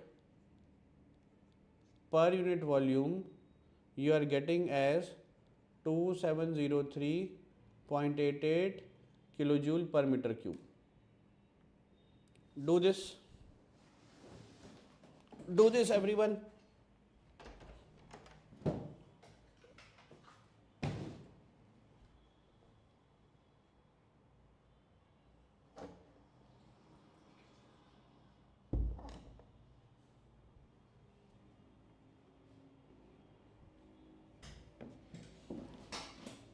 Compaction is measured in terms of dry density. On y-axis we put dry density na. So these are some properties that will be helping you for the 1 mark questions that I'll be giving you in PDF. Okay, and which type of soil is suitable, which type of roller is suitable for which, that also it is given. Okay. Now guys, chapter 4 will start. Lunch break. Okay. Then we'll start effective stress, permeability and others. Now you want to ask me anything, you can tell me, others can take a break.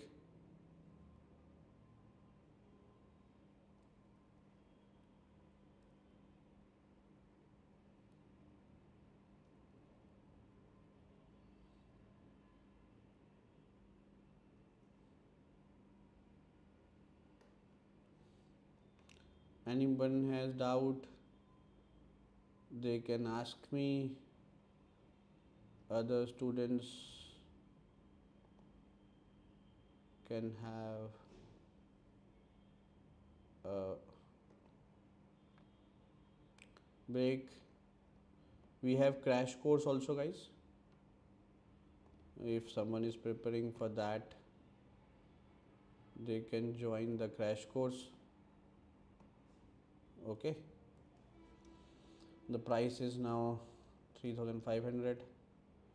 This is our number and email ID and this.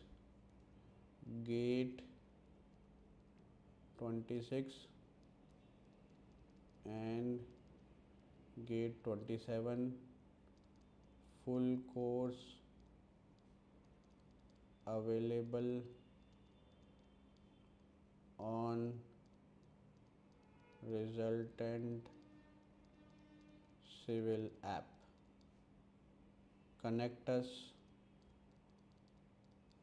93549 16360. Okay.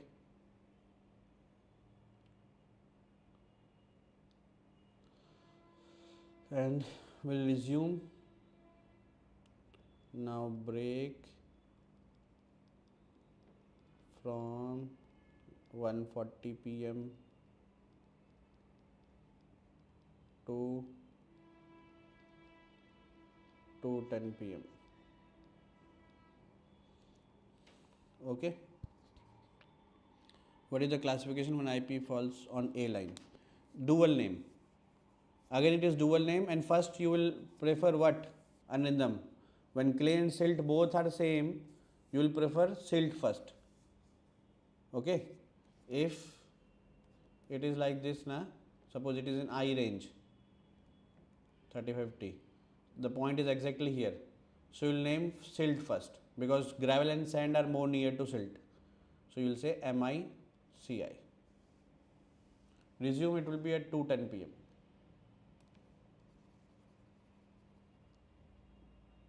or make it 1:45 to 2:15.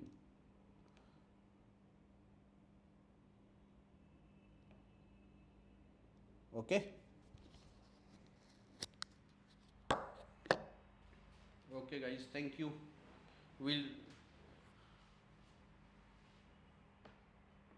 we will resume marathon at the rate 2:15 p.m.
Okay.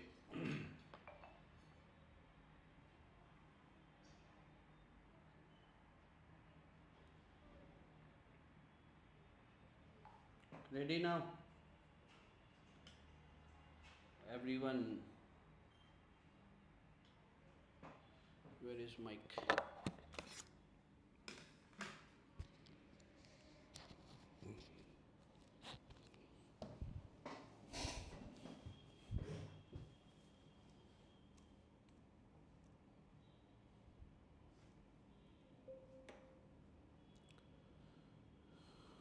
Lunch done, guys?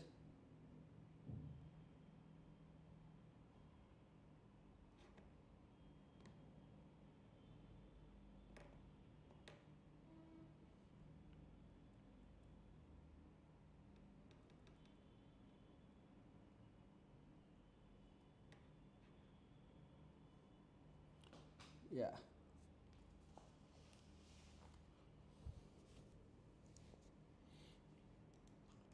So what all you have in your lunch?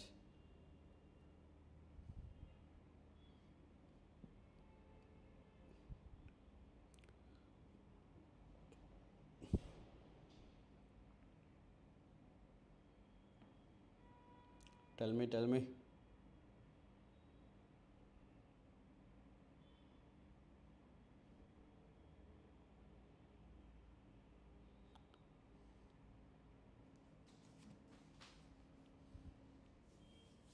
Quickly share the session with all so that more students can join in.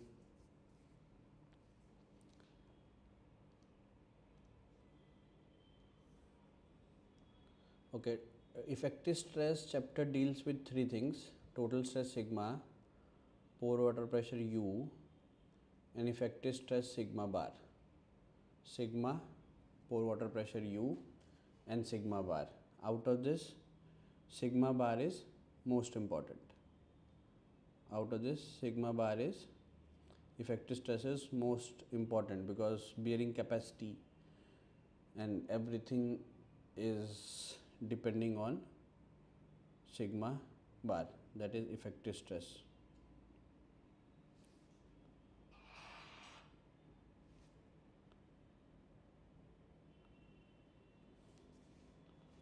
Okay, any doubt up to the previous chapter?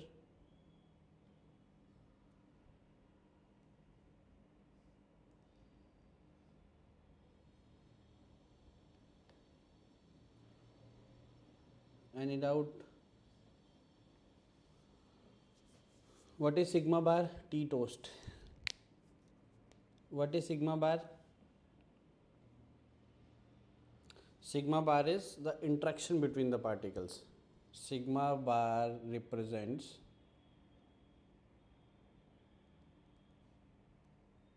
contact pressure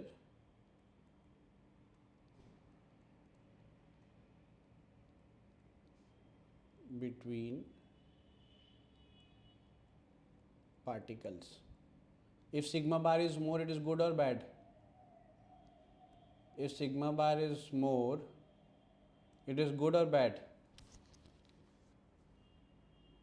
Just think logically. If sigma bar is more, it is good or bad?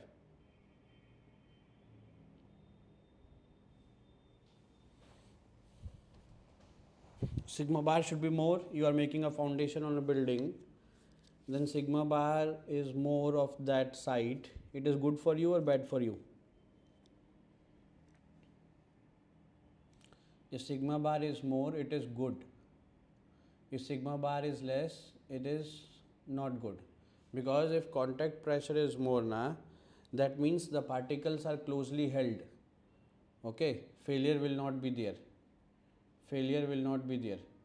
Particles are closely held, more stronger. Bearing capacity will be more. And if sigma bar is less, that means particles are loose. Easily they can shear off. If sigma bar is more, it is good. If sigma bar is less, that means it can shear off. Okay, shear failure can be there. Now what is total stress? Suppose I want total stress at XX section. It is total stress is simple. Total force by area. So what is the force on this XX section? What is the force on this XX section? One is the F force, that is acting, someone externally applying. One is the weight of the soil, W. One is the weight of the soil, W, upon total area of XX. Okay.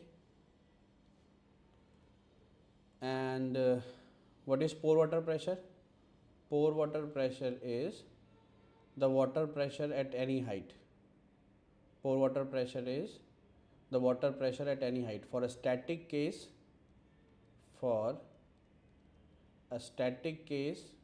the pore water pressure is gamma WH.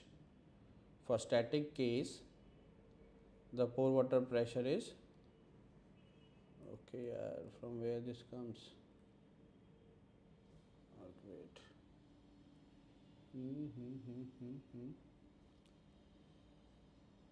For static case, the pore water pressure is gamma WH at any height H.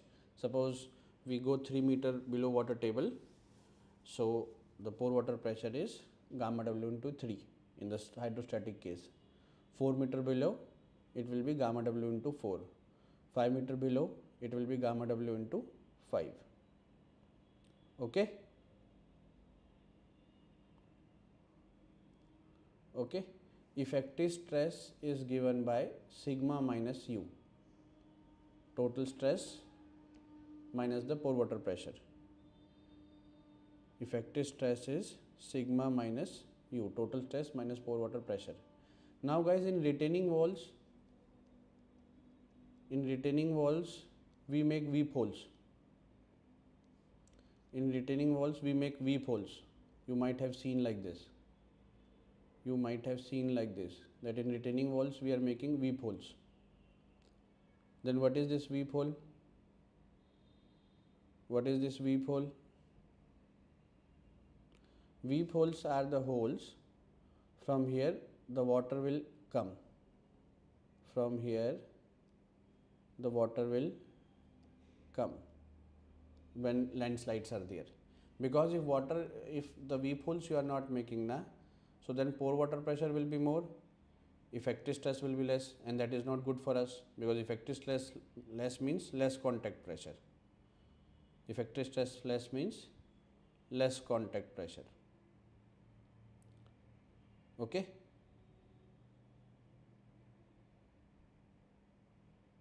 Okay?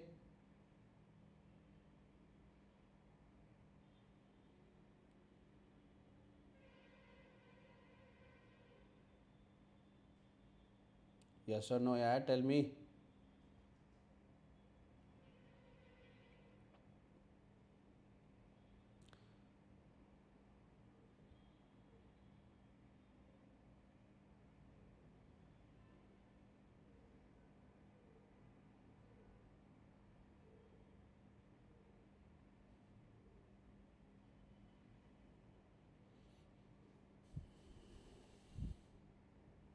No one is replying.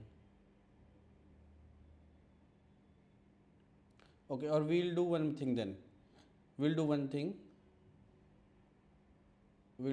guys. That for the remaining chapters, now what we do, we'll take session tomorrow. Okay, numericals. For the remaining chapters, effective stress, permeability, seepage, we'll do numericals tomorrow. Okay? Okay? Or I'll put one more link of the complete marathon in the comment section. In the comment section, na, I'll put one more link of complete soil marathon, and for tomorrow we'll do numericals of these remaining chapters. Okay?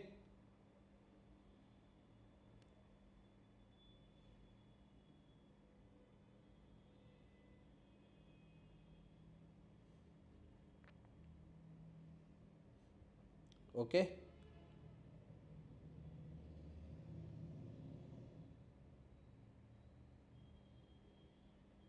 Numericals will be doing tomorrow. चलो फिर